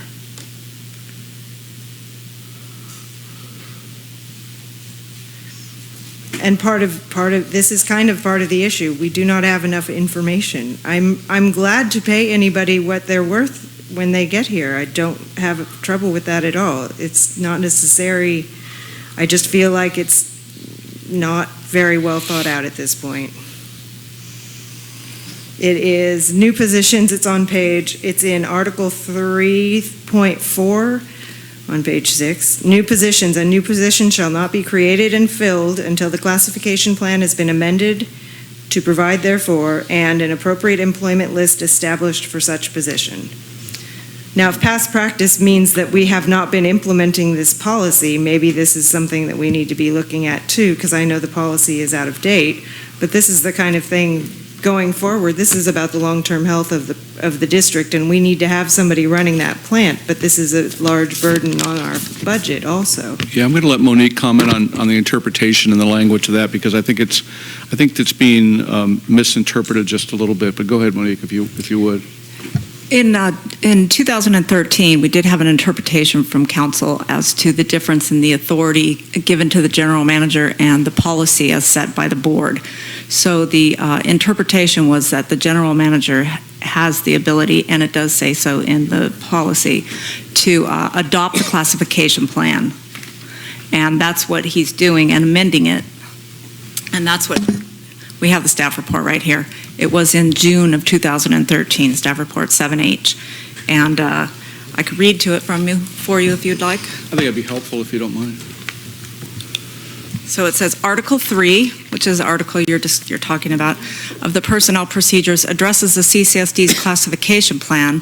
Section 3.1 provides that the general manager is to prepare the plan, which includes detailed position descriptions for positions in the competitive service. Section 3.2 provides that the classification plan shall be adopted by the manager and may be amended by the manager from time to time.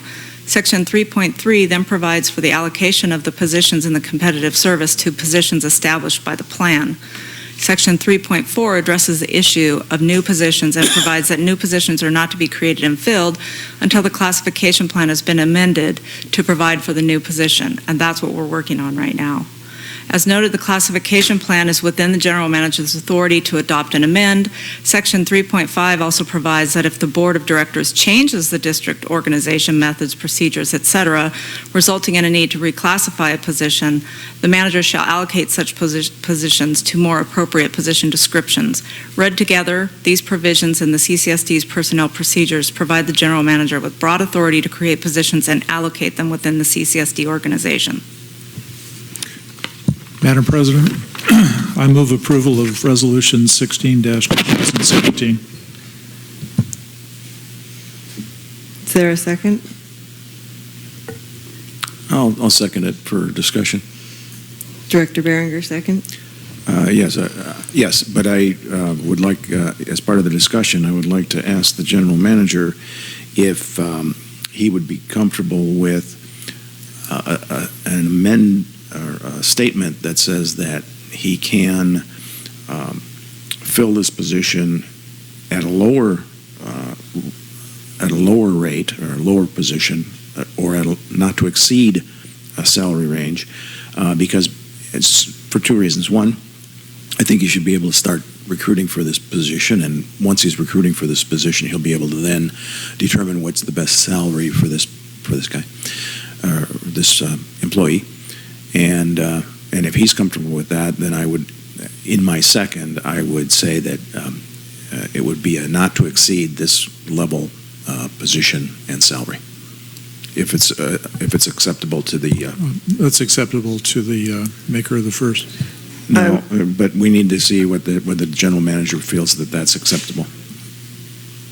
Well, and I think that the chart that we've been given is a not to exceed in by definition. Are you saying that you would want the numbers to be lower than what they are listed there? No, what I'm saying is, as discussion, if during the period of time that he is making, he's recruiting, and he finds a candidate that he doesn't need to put into this classification, but put in a lower classification.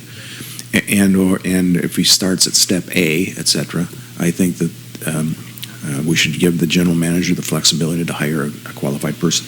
And Madam President, we have Patrick has a clarification. I didn't mean to interrupt. He has a clarification related to that salary, Patrick. Okay, yeah, on the total pay and benefits, I went back to my worksheet, and I think it's a typo on the staff report. It should be 106, not 166. So the total cost. The salary is 75,219, and benefits are estimates; they're not actual things. Right. But it should be 106. Depend on what. Right. Yeah, right. But the estimate is 106. I hope that's helped. That does make a significant difference. We 6-0, but I apologize for that. And staff, we talked about this earlier. We said we think there's a typo on this, so thanks, Patrick. I appreciate that. So once again, would you clarify that, please, sir? Would you? Yeah, the salary is 75,213, and with the benefits that we project, it would be a total of 106,384. Thank you. Okay. Director Thompson? I support the position, and certainly this makes it much more palatable. But I also hear what President Rice has to say in terms of the need for having, and I guess as Director Farmer, make sure that we have a position description and other things that are necessary for this, and hopefully that can be provided during the course of your recruitment, so that we have a clear expectation of what the job responsibilities are going to be for this position. Absolutely, Madam President. May I just wanted to also share with the board. and this may come as a surprise, but it's difficult to fill these positions for whatever reason. Historically, for the water supervisor, we were fortunate to have a good qualified internal candidate, but when we recruit for these positions, and you would think this would not be the case, especially at comfortable salaries like this, with generous benefit packages, you think we would get a number of applicants, and that's just not the case. From the wastewater treatment facility, since I've been here, you've looked at Mike Kirkendall, the other Mike Finnegan, Orley, and now John Alchin. So we've gone through 4, and the reason being is the market is highly competitive. It's a competitive market right now, especially in water and wastewater. I look at this as a tremendous opportunity for somebody to come and take the lead on this facility.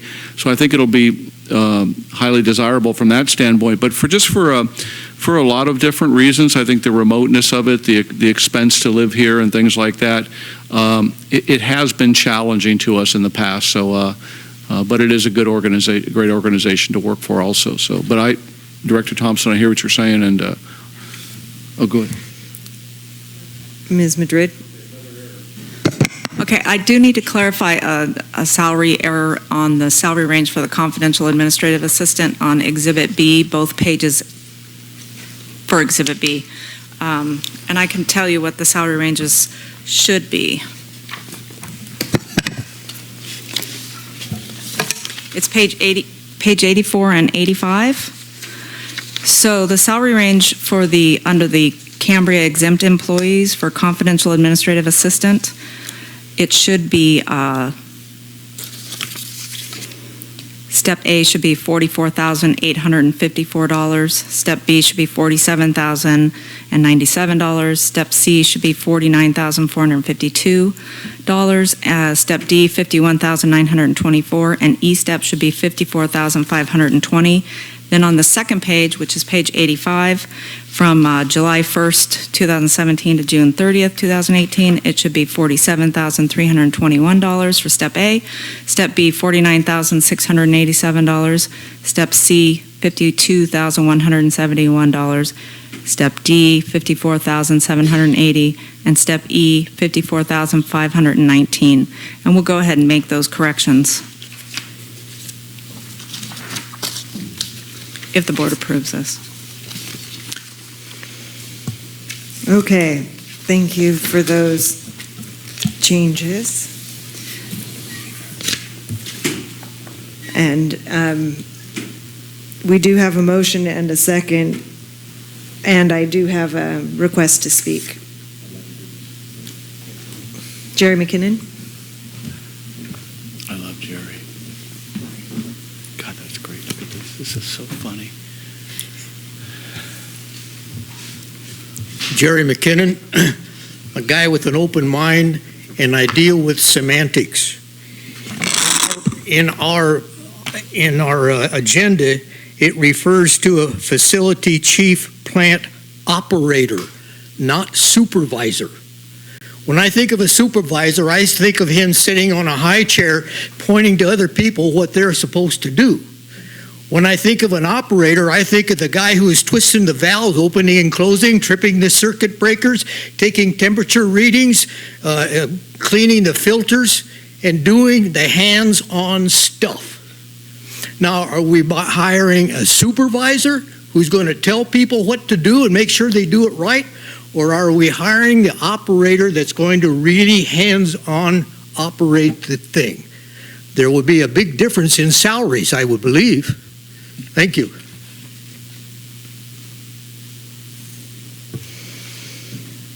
All right, we have a motion and a second. Yeah, just to respond to Jerry McKinnon's Yes, Vice question. President Sanders. The position is described as water facilities chief plant operator, not supervisor.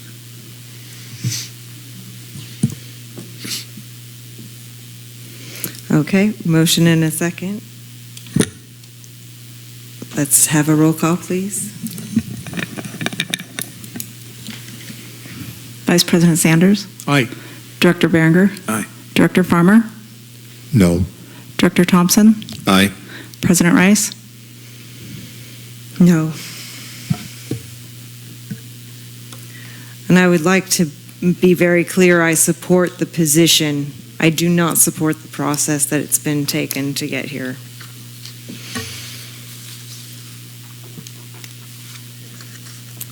Hearings and appeals. Item 7A. Thank you, Madam President. I'm going to let District Council Tim Carmel handle this one. It's a discussion and consideration to fix water and wastewater standby or availability charges as provided in Government Code 61124B, in consideration of adoption of Resolution 142017, fixing water and wastewater standby or availability charges for fiscal year 2017-2018. Thank you. Thank you, Madam President, members of the board. This is the annual public hearing at which we fix the wastewater and water immediate availability and standby charges. That's just setting the charge itself. Next month, this item will come back and it will confirm those charges and put them on the tax roll. So again, this is just, it's also a charge that's been in place for about 15 years at the same level. It's a critical charge that's used for infrastructure improvements, and we really don't have a large availability of funding for infrastructure. So with that, I'll turn it back to you. There's a resolution in your packet after the public hearing that'll establish the charge. Thank you, District Council. Is there any questions from the board? I don't have any public comments.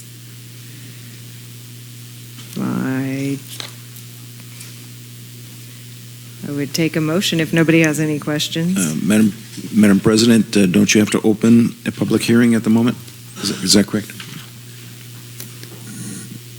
I think you need to open the public hearing. Even if there's no speaker slips, we do have to formally open the public hearing and then close it. Thank you. Let's open the public hearing on this item and take public testimony, of which there are no requests to speak. Is anybody here that would like to speak on this item of the standby and availability charges? Then I will close the public hearing, and there is no discussion still, I'm assuming. Then we need to have a motion to make the appropriate findings and adopt the resolution. I would make the appropriate findings on this matter 7A and adopt Resolution 14-2017, establishing water and wastewater standby or availability charges for fiscal year 2017-2018. I'll second that, but I'd like to make a discussion comment. Yes, Director Berenger. I'm asking District Council if this has been in place for 15 years, and I understand that this is people that are paying just to be on the wait list, essentially, and they've been paying this for 15 years, and we're going to continue it again. What is that correct? No. What is the? No, it's applicable to all parcels developed and undeveloped within the district. All parcels. Is there an opportunity for us to raise this? Unfortunately, with Prop 218, our ability to raise this would be very problematic. It has to stay at the same level. That's why it's been at the same level for 15 years. Okay, no more discussion. Thank you.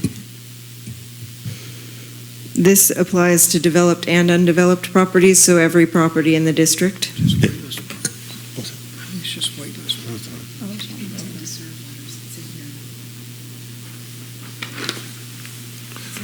One moment. I think if you look at the bottom of page 137, it says the revenue projections are based on charging all improved property owners within the CCSD and all unimproved property owners with positions. With positions. And my assumption is that means they're on the water wait list. Is that true with positions? Not necessarily. I don't know if they're wait list positions. I think it's just intent to serve. Intent to serve letters.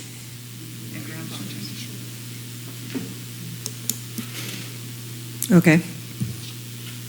So it's. I remember this.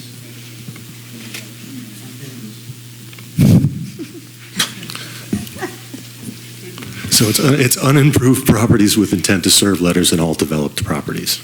So there's like 3 or 4 of those right now with the intent to serve, right? I think there are 6. 6. Okay. Do we have a motion and a second? All right. We can take a vote, and if there's no more questions. I just want to make a comment. The fact that we're actually voting on something where there isn't an increase to the ratepayers or just a property owner, that's a good thing. All right. Let's have a roll call vote, please. Director Thompson? Aye. Director Berenger? Aye. Director Farmer? Aye. Vice President Sanders? Aye. President Rice? No. All right. Regular business. Discussion in number 8A is discussion and consideration of general fund loan. General Manager Gruber. Thank you, Madam President and board members. Again, item 8A, discussion and consideration of general fund loaning $466,777 to the wastewater fund to cover cash shortages, excuse me, on June 30th, 2016. Patrick O'Reilly, our finance manager, will be presenting the staff report, and then if we have any questions, we'll be more than happy to answer them. Thank you. Madam President, members of the board, members of the public, on June the 30th, 2016, the wastewater fund had a cash shortage of $466,777. In the staff report, we included the audit. On page 8 of the audit, you can see that amount, $466,777. The board can, basically we have mingled funds so that the general fund, the water fund, the wastewater fund, all our funds are in the same bank and savings accounts, LAIF and HOB. So there's no physical division. The funds are commingled. The board can elect to use general funds to support the enterprise funds, the water or the wastewater funds by just giving the cash from the general fund to the wastewater fund, but staff recommends against that. The staff recommends that we loan money from the general fund to the wastewater fund so we can keep track of how much the wastewater fund owes the general fund. In this case, we'd recommend a formal loan of $466,777 from the general fund to the wastewater fund, with interest to be charged at the amount that the district earns on its savings, which are in the local agency investment fund. Last year was a little less than 0.5%, and that would amount to a little less than $2,000 on this amount every year. And then we'd further recommend that at the end of each year, we look at the cash status of each fund and determine whether we're going to repay or how much of the loan we might want to repay each year. So at budget time, is that what you mean? Yeah, right.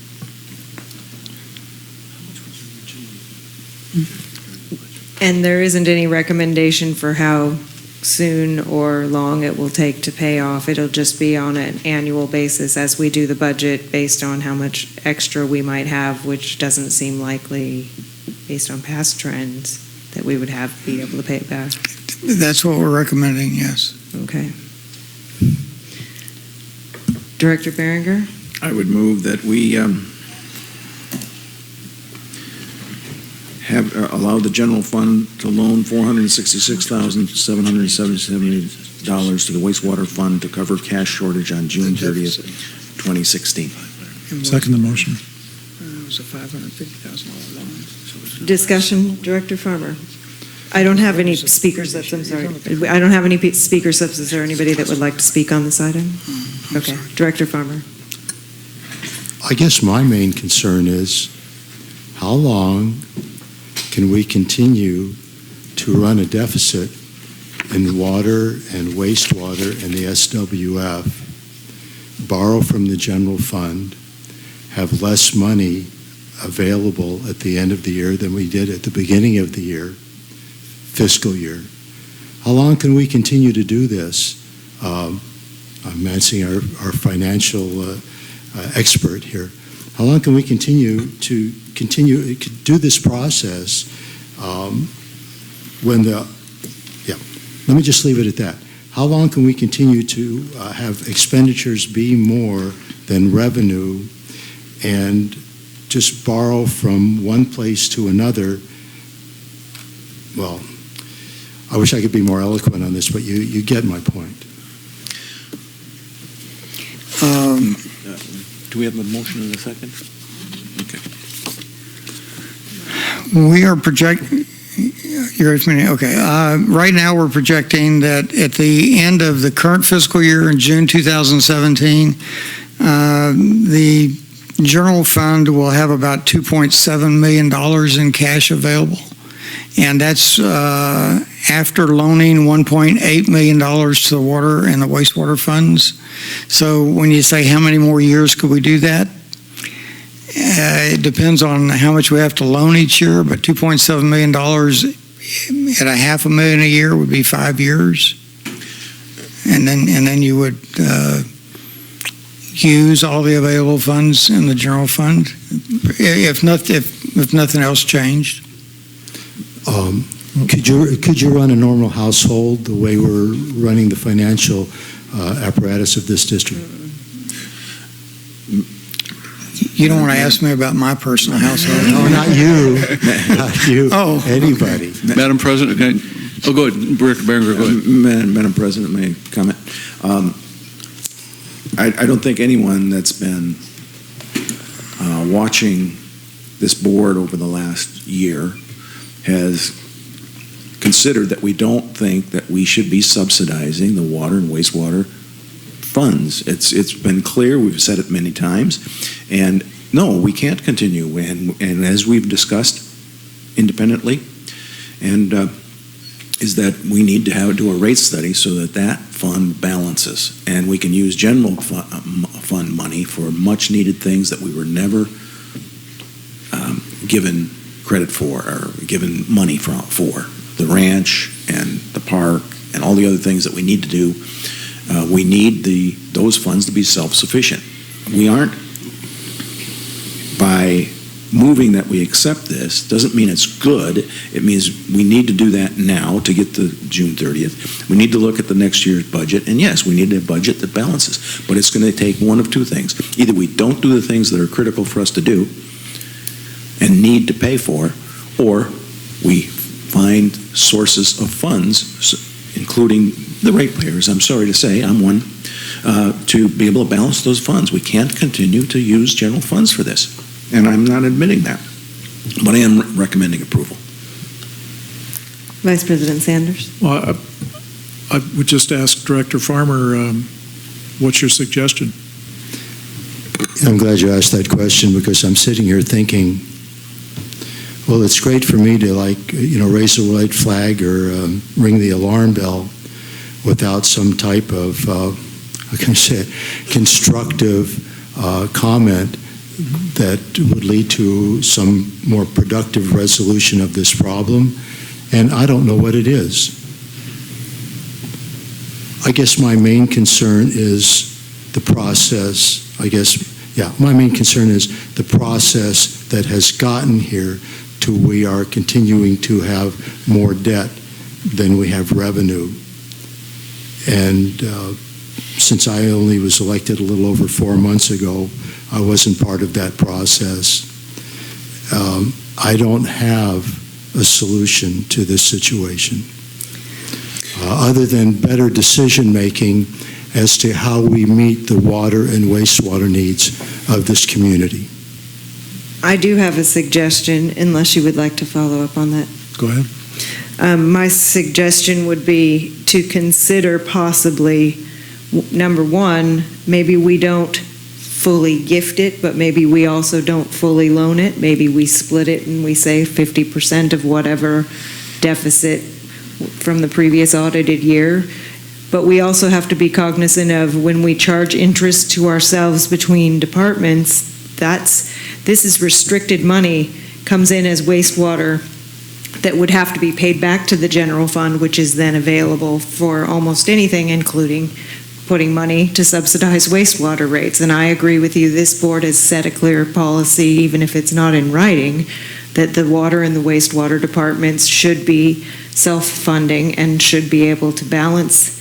And so one thing that would make it more palatable to me, because this is something we need to do so that we're in compliance with all the regulatory and budget things that need to happen, like not being overspent by $466,000, is we should not be charging money that we loan from the general fund to a proprietary fund. We shouldn't be charging interest. That comes out of the ratepayers' money. We don't need to be putting that on top, even though it's only a couple $1,000s a year. I don't think that we should, as a policy, be doing that.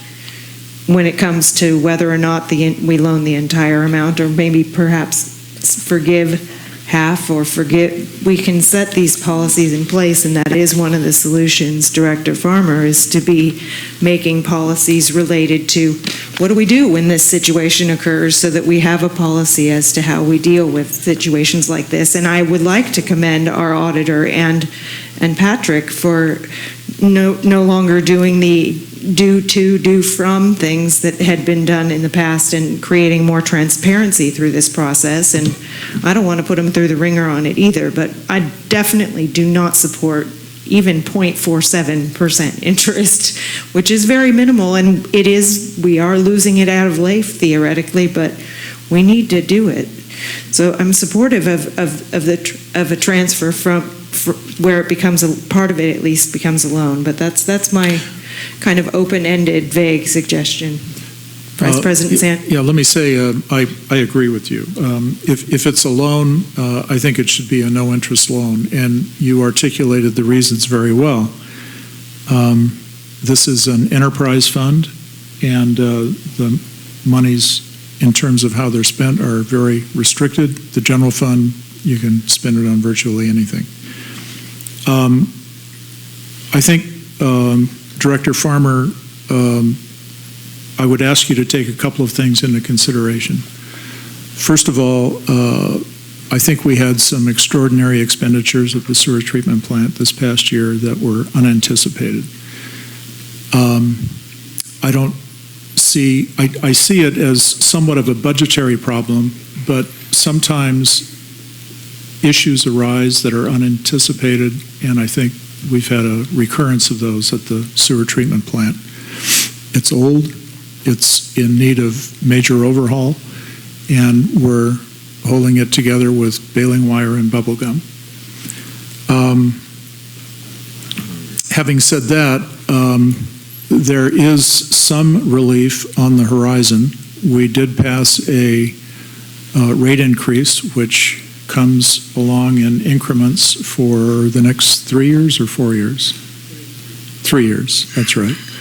So the board will have an opportunity to gauge whether or not rate increases are necessary over the next 3 years, and that will bring some relief to the wastewater fund.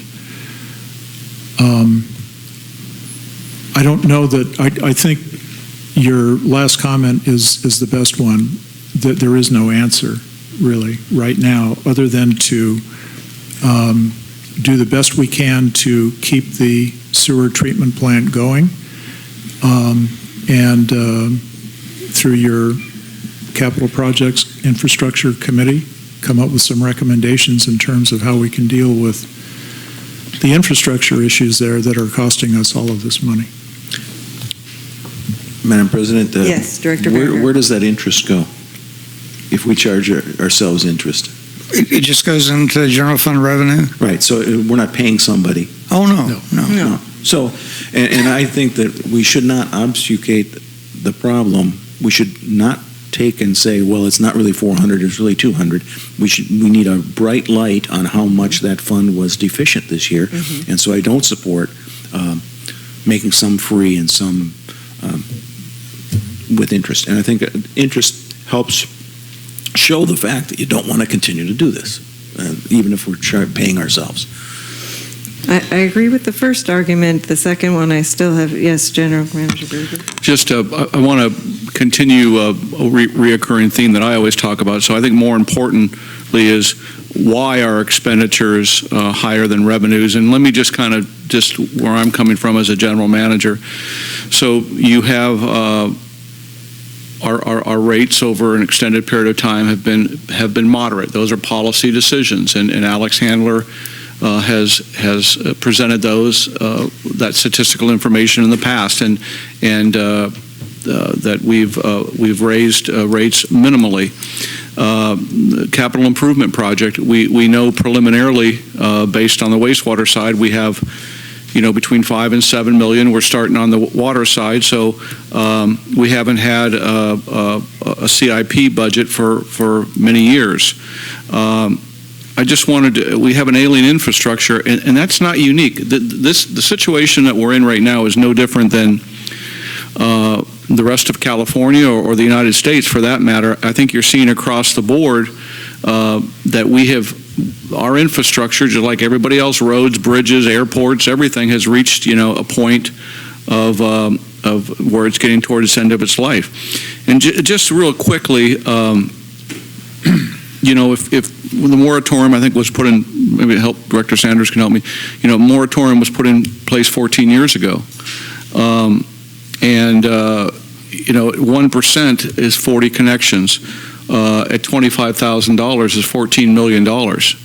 So, that moratorium has had an impact on the district's ability to keep up with its infrastructure. If I did my math correctly, it's $14 million, and those are conservative estimates. Those are a 14-year moratorium at $25,000, and 40 connections a year is $14 million.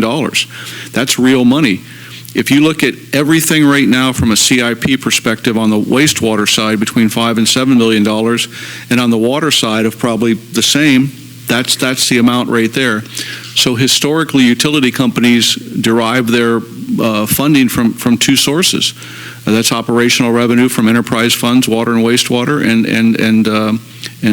connection fees. I'm not making a political statement. All I'm saying it's just fact. You have to have two of those variables. So if you have not raised rates over an extended period of time, that keeps up with inflation, and those are policy decisions, and you have not sold connections for an extended period of time while your infrastructure is aging, it's a pretty simple analysis. It's nobody to blame. I think I want our energies focused on. I loved your response. I don't have an answer. I think our challenge, our goal should be to come up with an answer. That's how I want to work with you as a board, is to come up with an answer instead of, I don't know, or we don't know at this point in time, but we do know what our needs are. We do know what the cost of those are going to be, at least from a preliminary standpoint, and we do know why we are in the situation we're in. I've just pointed those out to everybody. I continue to do it every month, and that's why we're in the situation we're in. It's not neglect. It's not somebody being a derelict of their duty. Some may disagree with me on that, but you can't have it both ways. It's no different than a house or a car or anything else. So I'm confident that we can work together, and you have to also understand that look how much we've done over the last 6 years regarding the infrastructure. We've done a tremendous amount. We've refurbished wells. We've put the Filtronics system back online. We've made major infrastructure improvements to the collection system and to the wastewater treatment plant. We've done an incredible amount. Is there a lot more to do? Absolutely, but it doesn't mean we're not making progress. So I'm concerned about this too, but we have to figure out a way to address it and resolve it. Madam President, if Yes. I may, just let me add a little bit of historical perspective. When I was first elected to the board 17 years ago, whatever it was, we, early on in my term, we undertook a capital project that was paid for by Caltrans. It's called the Crosstown Trail. Grant was given to the district. The district built the Crosstown Trail. That was the first capital project that this district had undertaken in 10 years. Unfortunately, for a long period of time, there was almost a conscious policy of deferred maintenance. Once you defer maintenance on capital facilities for a period of time, you never catch up because the whole thing starts to fall apart. And this district has been in that position since the early 2000s. We have got to get ahead of the curve, and I hope that over the next months and years we can do that. But right now, I don't see a choice. We've got to keep the sewer plant running, and unfortunately, it's causing us to incur deficits in the sewer fund. It is a conundrum for sure. Now, I just have a question for the motion maker and the second of whether or not you're willing to take a friendly amendment relating to the interest issue. Well, I'm kind of betwixt and between. I would support the current recommended action with the proviso that at a future board meeting, as a policy matter, the board could consider relieving the wastewater fund of the interest charge. Maybe at the same time we discuss how we're going to do payback instead of on an annual budgetary. We should have We'll have a full. Okay. I agree with that, and that being that my motion would stand.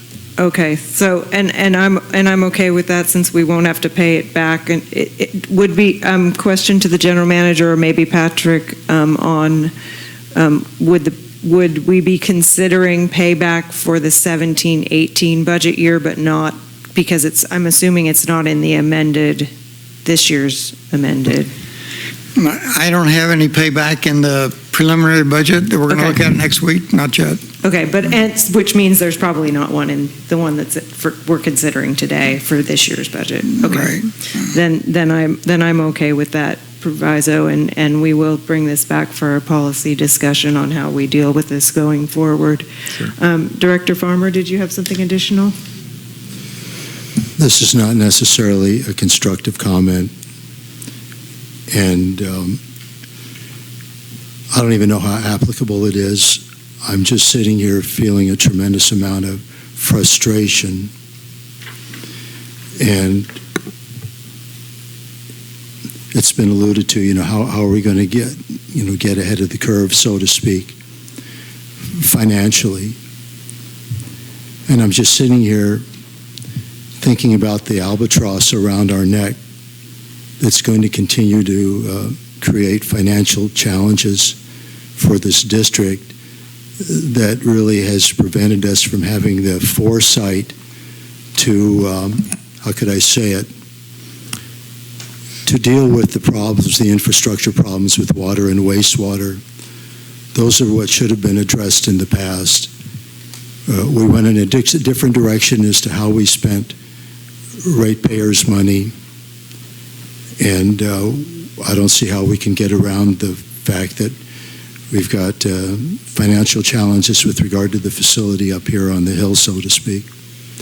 And as far as I'm concerned, like I say, if we had used foresight and good judgment in the past, we wouldn't be in the situation that we're in now and in the foreseeable future. Thank you. If I may just respond to that, I do think that this is one of the first times that since I've been on the board that we've done something like this, and this is why we're having the discussion, and one of the reasons why we haven't had the discussion in prior years, it was because we didn't have all of the information that we now have thanks to Mr. O'Reilly and General Manager Gruber coming forward with this and making this change. before, we were just in deficit spending, and it was kind of in the audit, but it wasn't brought out. Now that it's been brought out, we can help deal with it by creating policies that make it easier for the general manager to get things under control. So I just want to, I definitely want to commend Patrick and our auditor for really taking the bull by the horns. We don't want to do it, but this is about having more transparency and more ability to see what longer-term financing things are going on with the district. Director Thompson.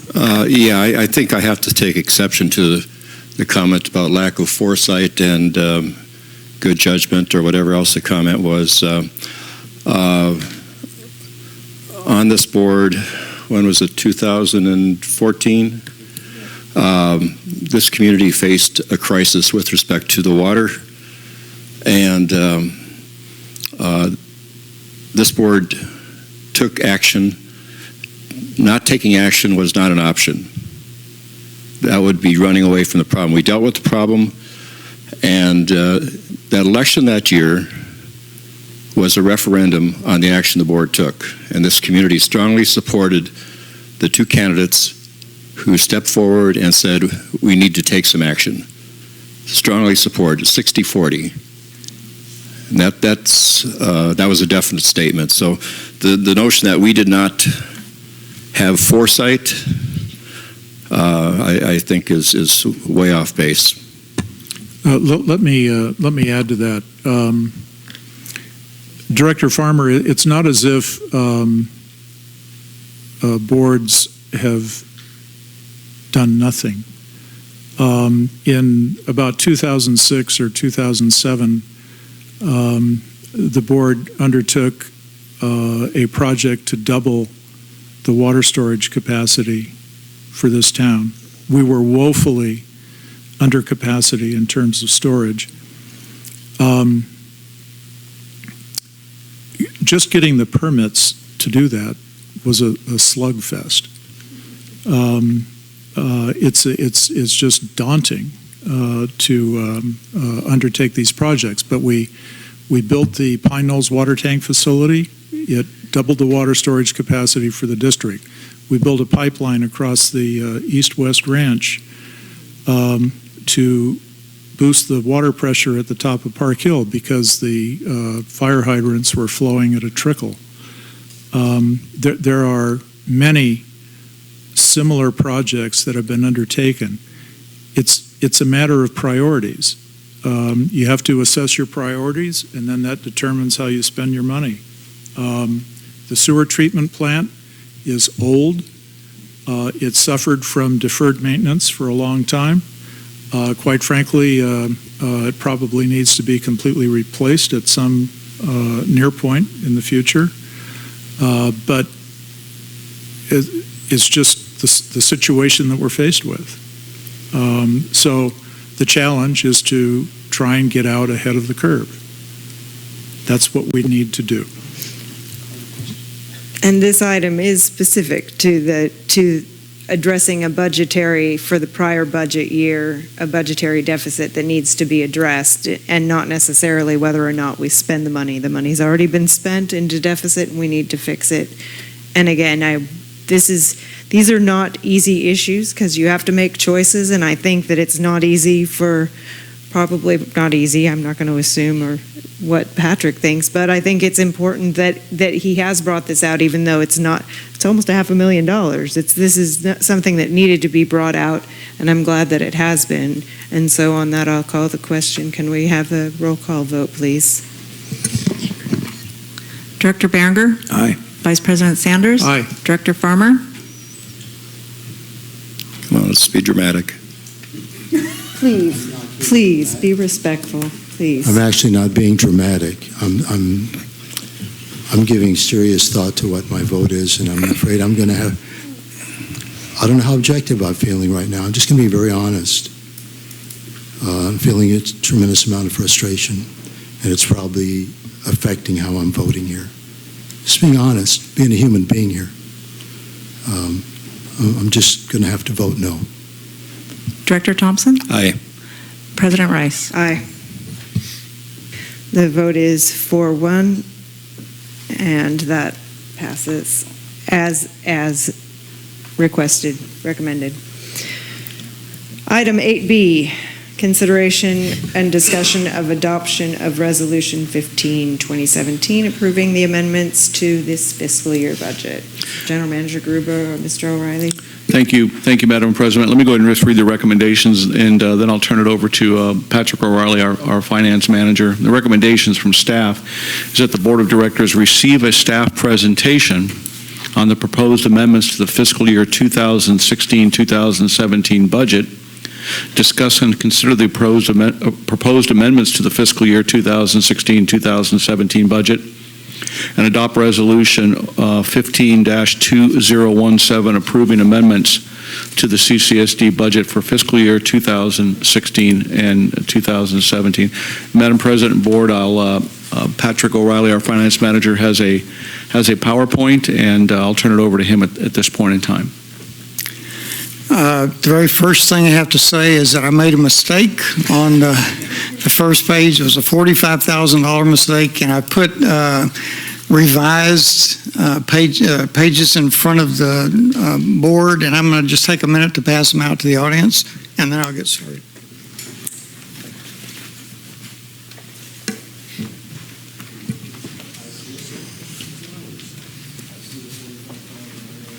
Do you? Eagle Eye. I'd like to go back and say that this is the most mistake staff's ever made.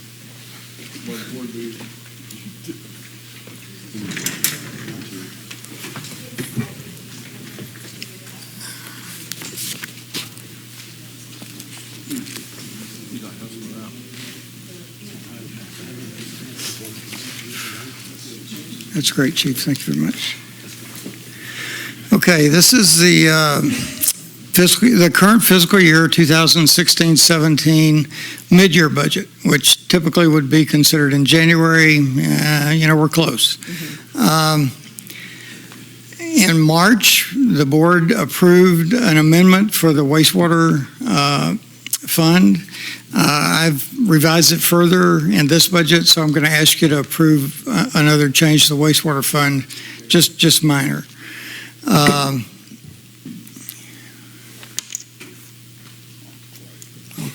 Is this going to work?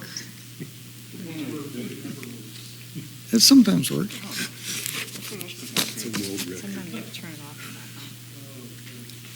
Oh, there it worked. It worked. Okay. This is the budget the way it's presented in the staff report, but it's not. It's like I said, it's $45,000 short in the wastewater fund. What happened in wastewater was under consent item 5C, I think, or 6C, you approved a $45,000 contract with Tough Automation to do some work in Lift Station 9, and that didn't get into this budget. So I'm going to ask that you add another $45,000 to the budget. The second change page is actually a modification that shows the difference between what you were presented in March and what you're being presented today. And the reason that we were asked to go back and revise our estimates was that President Rice wanted us to get out a pencil, sharpen our pencil, and come back with more realistic projections. So we've done that, and it basically reduced the deficit for the district in total by $504,000. So the deficit you're going to approve, or the spending that you're going to approve today, is $504,000 less than what you would have approved in March.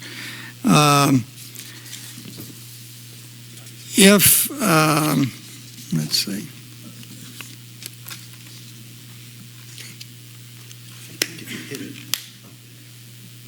I got it, I think.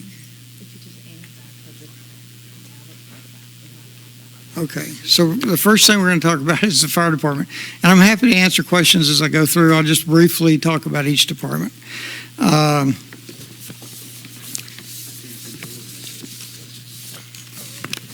The fire department originally had a balanced budget, but we're now projecting a surplus of $110,000. One of the reasons the chief mentioned in his report earlier is that we got a mutual aid reimbursement for $62,000. We're expecting another 14, I think, to bring us up to 80. Maybe that's 24. And also in this budget, we eliminated the payment for the fire truck. We included it in the budget, but we don't have to pay until we actually receive the truck, and we won't receive the truck until next fiscal year. So we've taken that out of this budget. So that leaves us with a $110,000 surplus. Facilities and resources, it was originally a balanced budget. We're now estimating a deficit of about $19,000. The vets hall rentals are less than we had anticipated by about $16,000, and we had to increase the utilities budget. When I originally developed a budget for this fiscal year, I put all of the internet and all of the telephone budget into the administration department. Well, as it turns out, because I didn't think we'd be able to split it up, it was just, I didn't understand how it was going to work. As it turns out, we actually can split it up by department. So now we're charging it into each department. And what happens is I took a substantial amount out of the admin budget and spread it over the other budgets to which it applies. So that contributes here about $5,000 to the deficit.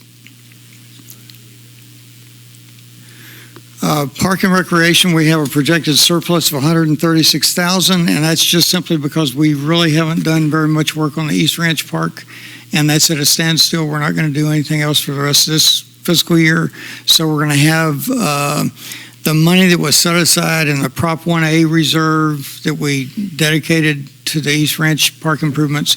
We'll have that carry over to next fiscal year. The admin department was originally a zero-base budget. We're projecting a surplus of about $110,000. We had miscellaneous revenue of $9,000 that we didn't anticipate. That was mostly a $7,800 refund from SDRMA on our workers' comp policy. Staffing has been substantially less than what we had originally projected due to the fact that the MCE employees were budgeted to start getting a pay raise on January the 1st, and it was delayed by a few months. So it saved some money. Utilities, this is where I took the money out of the utilities budget and admin and distributed it to the other departments. District council is substantially less here. Basically, district council is kind of a fixed fee for the year, and we get invoices in, and I allocate it to the various funds based on what's been happening. And this year, there's been more in water and wastewater and a little bit more in fire than in admin. So it kind of evens out across the board. We're on budget for legal costs. It's just spread around differently than what we originally budgeted. And then capital outlay is $37,000 less than the original budget, but we're going to $35,000 of that was for servers, and we're going to do that next fiscal year. So it's not like we're not going to end up, it'll be included in next year's budget.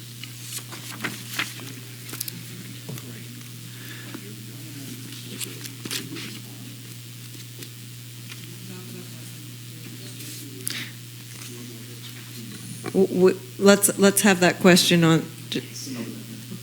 I think it's important about the servers for next year. We should consider how we approach and how often we replace the servers. So for next year's budget, that's a good item to be bringing up. Yeah, that's a good idea. He's taken it out of this year's authorization budget, so we're okay for right now. We'll look at next year's.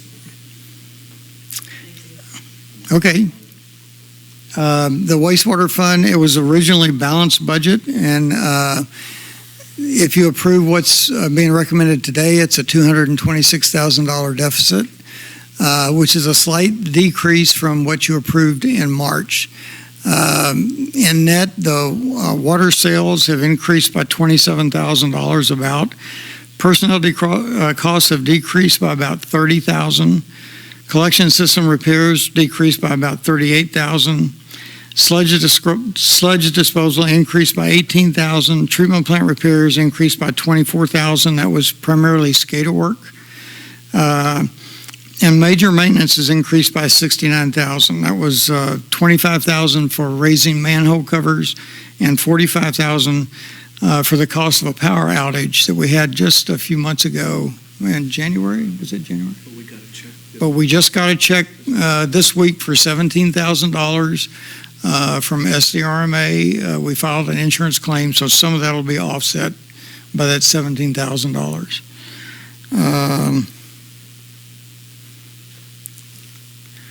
The Water Operations Department it had a surplus. It was originally budgeted for a $34,000 surplus. We're now projecting a deficit of $207,000. The main reason for the deficit is that we had anticipated borrowing $660,000 to do the Fiscalini tank, and we ended up not borrowing any money at all. So we're looking at a $200,000 deficit. Had the budget come in as originally budgeted, we would have had a $600,000 deficit. So we've really done pretty well in the Water Operations Department, all things considered. We've had almost $200,000 more in sales, and we've decreased expenditures by more than $200,000. And I've listed here where those decreases have come. But basically, we could have been a lot worse off. Now we're not saddled with a $600,000 loan, which is a good thing. The Sustainable Water Facility Capital Cost Recovery, we have a projected deficit of $20,000. Revenues increased in this area too, and then expenditures were decreased by $55,000, including there were some wage increases of $21,000. That was for the last few months of this fiscal year, where we've been paying somebody to do the reporting work. And I also included 1 month of hiring a CPO. We hope that person is on board in June, so that is included in this cost. Government fees and licenses just for State Water Resources Control Board is $40,000 this year just for the licensing fees, and we didn't anticipate nearly that much. This is one of those areas where legal fees decreased and professional fees increased a little bit because of environmental monitoring. We're paying a consultant to do some environmental monitoring that's required, and that was more than we originally budgeted. And the SW, yes, ma'am. Before you go on, I just want to make sure I'm understanding. Okay. The SWF capital cost recovery, that's to pay back the loan? Yeah, it's actually two things. It's to pay back the loan, and it's to pay for the maintenance of the system when we're not actually operating. Okay. So there's labor in there, there's maintenance in there, we put government fees in there. What I'm going to show you next year, we're going to do it a little differently. In the capital cost recovery portion of the budget, I'm going to include everything that we'd have to pay for, whether the plant is operating or not. And then in the operations part, I'm only going to include those costs that are required for us to operate, so that if the board decided, I don't want to operate the plant this year, you would know exactly how much you're going to save. Even more importantly, you know exactly how much you're going to have to keep collecting to be able to keep up with your expenses. Right. And that my concern on that was I want to just make sure that, I mean, there's a $20,000 deficit, but I want to make sure that we are covering 100% of the loan payments that, and I know we are, but I don't want to have to be borrowing it from general fund. And I thought that when we did those rates, we were very specific about having that cover that. But it sounds like it looks like there's the base charge and the usage charge that's on there at all times that's based on how much water people use. Yes. Okay, so that's why there's what slightly deficit in that one. There's like what? We've got more expenditures than we do have revenues, even though that should be covered. But it is covering the entire amount we have to pay for. Right, I was going to say it's the operational costs that exceed what we anticipated. The debt service is known, and we will cover that easily. Okay, thank you. That was my concern. Right. Thank you. That's done. SWF operations. This is the budget that covers or is intended to cover only when we're actually operating. And we're estimating that we're going to operate 3 months next year. We have a deficit of $170,000, almost $170,000. Revenues will go up a little bit because of a little more usage we're anticipating. And expenditures are going to be decreased, but we're still going to have a very substantial deficit in SWF operations. When the financial model for the plant was designed, it was decided that we would only recover operating costs while the plant's actually operating based on how much water is sold, not based on how much water is generated. So we're not recovering the cost of what we collect. We're only recovering the cost of what we happen to sell those 3 months. And this past year, we sold water in the winter, so we didn't, our usage was relatively low, and then we sell it in the summer, and it's a formula that really doesn't work well, and it's one of the reasons that we have very limited revenues coming in for actual operations. The Santa Rosa Creek project is actually. Can I ask you a question? Sure. Right there? How do you account for water sales from the SWF? Do you extrapolate based upon? No, we just sell water, and we charge. There's a rate per unit sold, and there are 3 components. There's the regular operating component. There's the SWF operating component. And then there's the SWF cost recovery component. Right. So it's not separate. We don't keep track of how much we generate or how much we sell SWF water.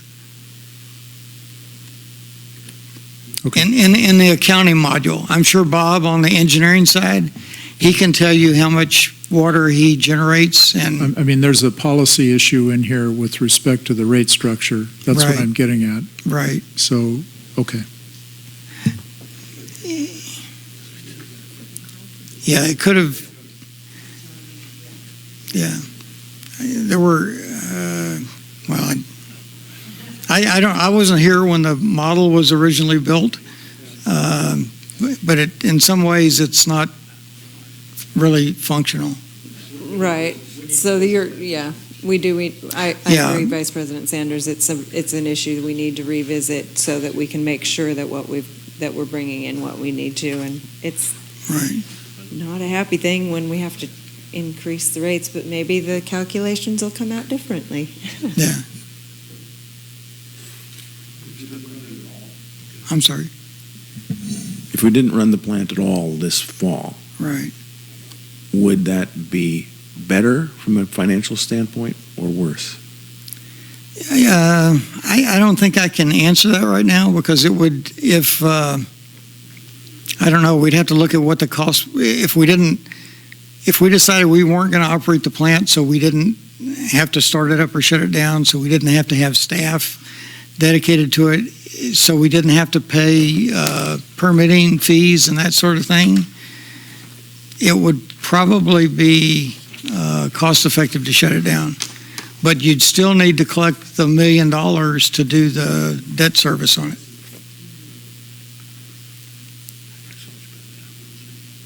But if you still had to do the permitting fees and you still had to do the testing and all that sort of stuff, then it's probably, we make about $115,000 a year from actual operations, and we spend $300,000 a year to operate it. So,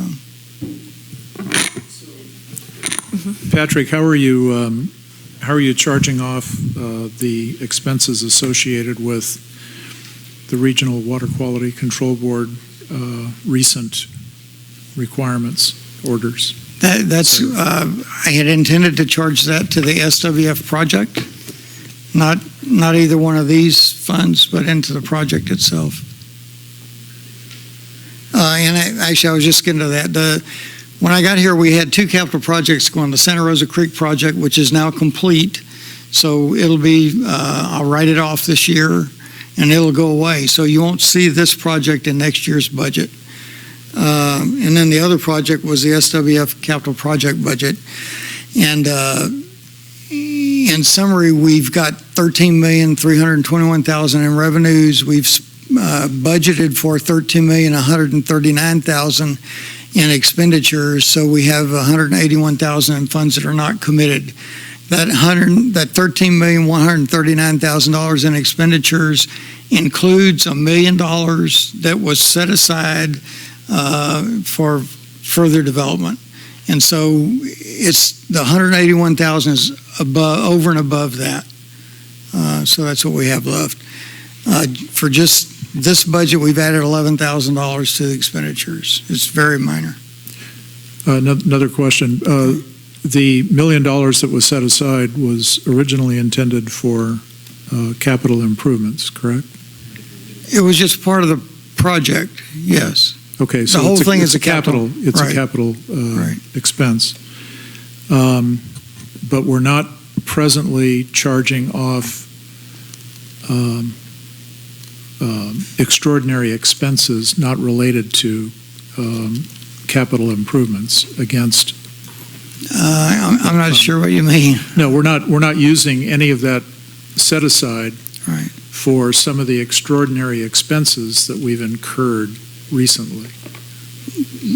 We use it for almost all the expenses we incurred. The only thing that we don't charge in there is overhead. So we're not spending the money entirely on the project. That's correct. Yeah, hard assets. Yeah. Okay. Yeah. We spent 200 and, well, I don't remember the number, but hundreds of thousands of dollars on legal fees out of this project fund. Yeah.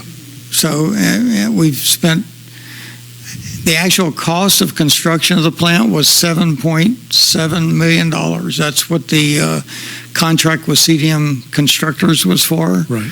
And all the other costs, the other $5 million, are soft costs. They're not actually capital costs.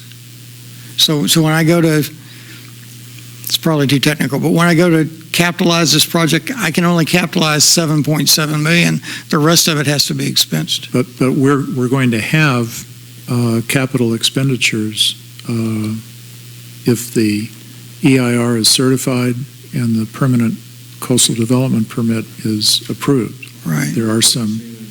And that was what that $1 million was set aside to cover? Right. Yeah. Okay. So that's the end of my presentation. I'm happy to take questions.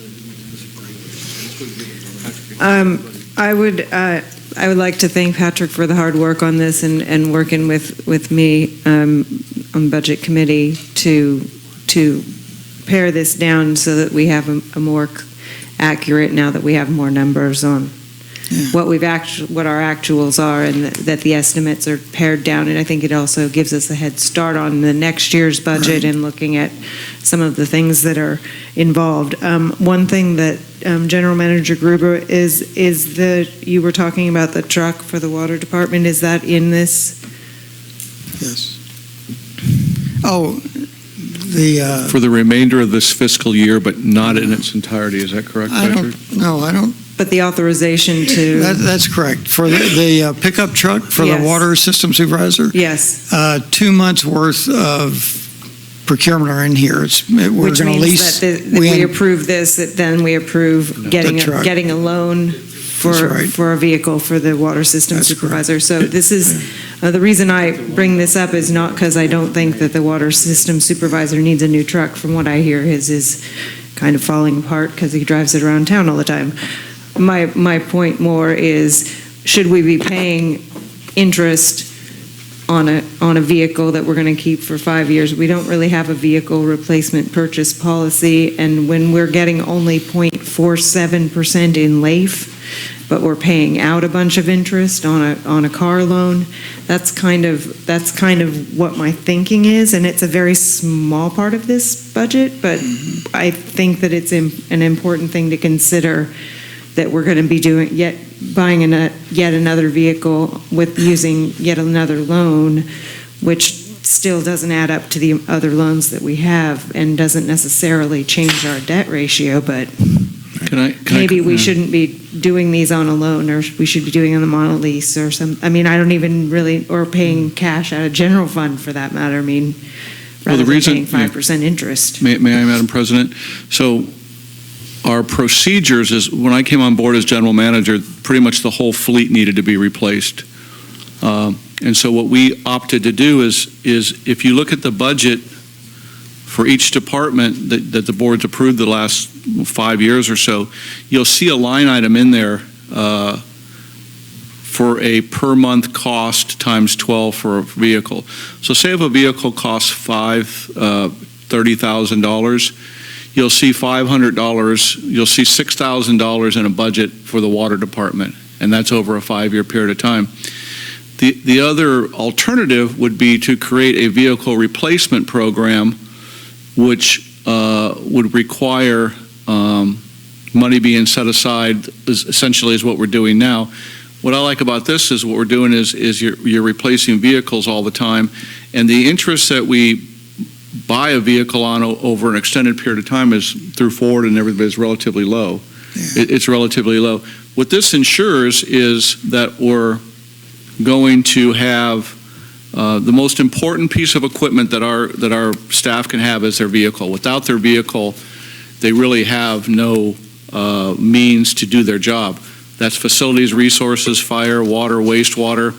So they have to have a reliable vehicle. My concern is if we establish a policy relating to vehicle replacements that focus on a vehicle replacement program and setting capital money aside, is that A, we won't be able to fund it, and B, that we'll find a reason within the budget process to use those monies for other things. So what we have in place now is a relatively new fleet or a newer fleet of vehicles without it impacting the general fund or impacting the need to have a set-aside fund. So it's a policy decision, but it's working really well. Just as a point of clarification, we're funding this vehicle for the remainder of this fiscal year, but I'm going to need to bring the contract to the board, and correct me if I'm going to need to bring the contract to the board for the purchase of that vehicle as part of our special board meeting in May 4th. So what you're seeing here is and it's doable because it's such a low amount. You're seeing a vehicle replacement program that's incorporated into every department's budget that doesn't impact their budget, substantially. I don't know if I'm making myself clear or not. Probably not. And I see where you're coming from, but this is working and it has worked. And I'm afraid if we come up with a policy that says, okay, we're gonna have a vehicle replacement program that replaces the vehicles every 5 years. Well, essentially, that's what we're doing right now by funding it within the departments. So let me be clear. I don't know what the policy maybe would be. It might be a policy that we only buy American vehicles, or might be a policy that we loan money to ourselves at half of whatever the interest rate is at the time. This is something that we can. I want this to be the last vehicle that we purchase without having some of those kind of policies in place, because I agree, our staff needs to have vehicles that are working and that they're not worried are going to break down. They need to have good tires. They need to have good maintenance so they don't fall apart. These are important things, but I don't think that for the long-term fiscal health of the district, we need to be looking at the impact of the bigger picture of having this kind of policy, rather than even a policy that says, if we need to replace them every 4 years, or maybe we only buy them from this vehicle company. I mean, there's a lot of things that are involved in that I think that could help us going forward. I want this to be the last vehicle we do it this way. I think we're saying the same thing. I think it should be the last vehicle we're doing this way without, what I'm hearing you say is without the adoption of the policy. I would ask that you continue this practice, because the alternative is, again, setting large amount of money aside in a vehicle replacement program. Which is not what I'm suggesting. Yeah, it's so much easier to incorporate vehicles on a 5-year rotation within the operating budget. So I'd we're like to saying the have same that thing. policy discussion, and I think that's something that Okay. we can be doing going forward, because I think it's important we have to have the equipment. Let's make sure that we're doing it in the way that makes policy sense for our overall goals for the district.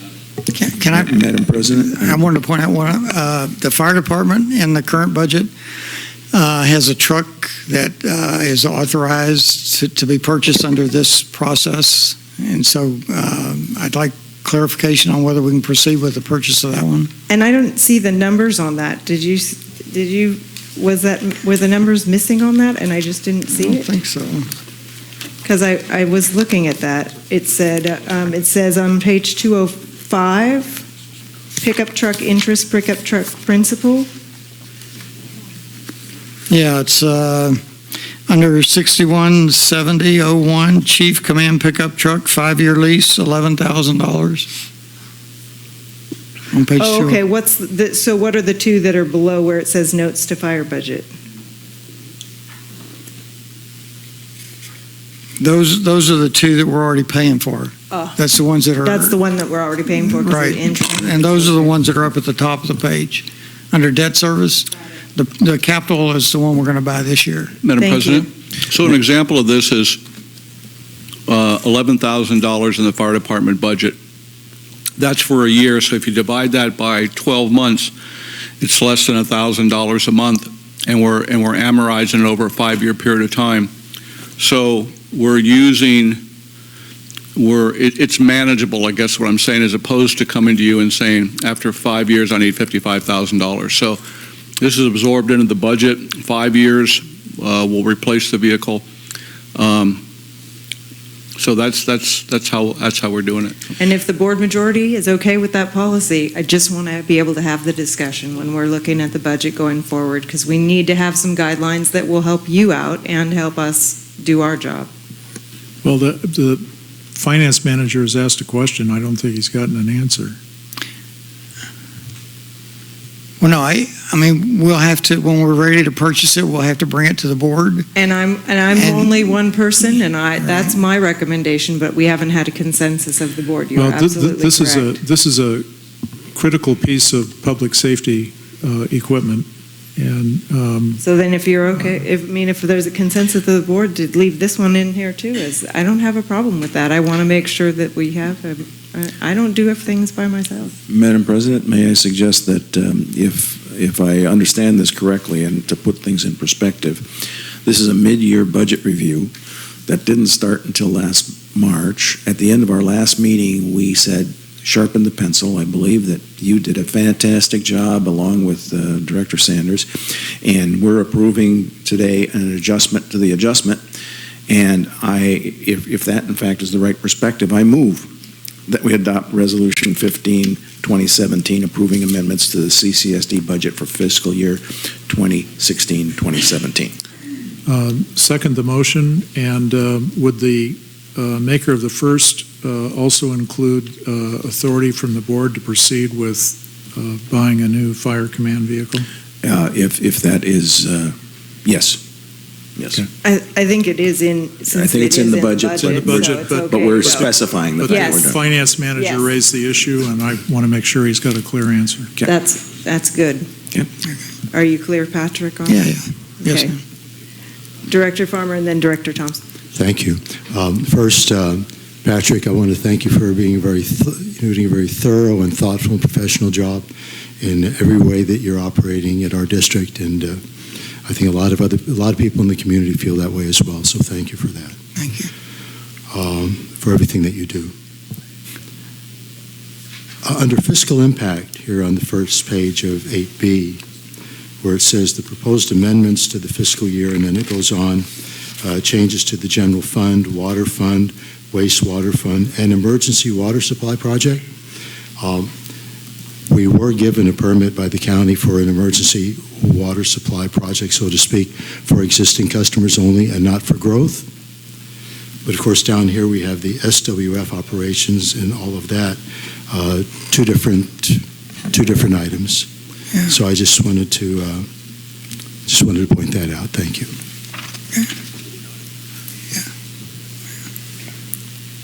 Did you have a question in there, or are you just pointing it out? I just want to make sure. I'm just pointing it out Okay, that thank you. we no longer have an emergency water supply project. Thank you. Thank you for clarification. Director Thompson? Yes, I wanted to just pick up on something that Patrick mentioned with respect to the mutual aid reimbursement. Did you say it was $62,000? And we can expect more from another? I think as we go forward with the discussion about retaining the safer firefighters, I think it's important to keep in mind that the reason why we can provide firefighters for mutual aid is because we have 4, and that I assume that we'll be involved in more mutual aid in the future, and so we should certainly keep in mind and point out the fact that we can participate in mutual aid operations if we have these personnel on board, and we should keep that in mind. Yeah, and to that precise point, I agree it is helpful, and I think they're without knowing how much it costs us to put them out there, it also has the benefit of giving them valuable experience in a real situation, which I think is also an important point. So even if it ends up costing us some money, that might be something the board wants to look at going forward. If there's no other comments, then we will call the roll, please. The motion is to pass as recommended. Is that for this one? Public comment, I'm sorry. It's public comment. Director Berenger? Aye. Vice President Sanders? Aye. Director Farmer? Director Thompson? Aye. Aye. President Rice? Aye. Thank you very much for your hard work on that, Pat. Okay, future agenda items. I already have on the list the new reservist. Chief Hollingsworth would like to have the new reservist. General Manager Cooper? Vehicle replacement policy. Thank you, sir. You're welcome. Of some sort. And I also already have on here the 2 items related to the safer firefighters and the grand jury report. And also we do want to have a discussion, maybe not in May, on the policy on payback of funds to the general fund from the enterprise funds. Was there any additional items other than the communication policy, which we had already discussed at the March meeting? My suggestion, President Rice, is that if it comes to a vehicle replacement policy, or you had another policy that you're talking about, that the payback policy? Yeah, that should be addressed maybe with the Finance Committee and adopted as part of the 2017-2018 budget, rather than having it as an agenda item on next month's budget, on next month's agenda. That's my suggestion. The policy would still need to be brought forward for the whole board to approve. Either way. I mean, we can make all the decisions if you want us to, but I'm thinking that probably we should have that as a full board decision. I do have a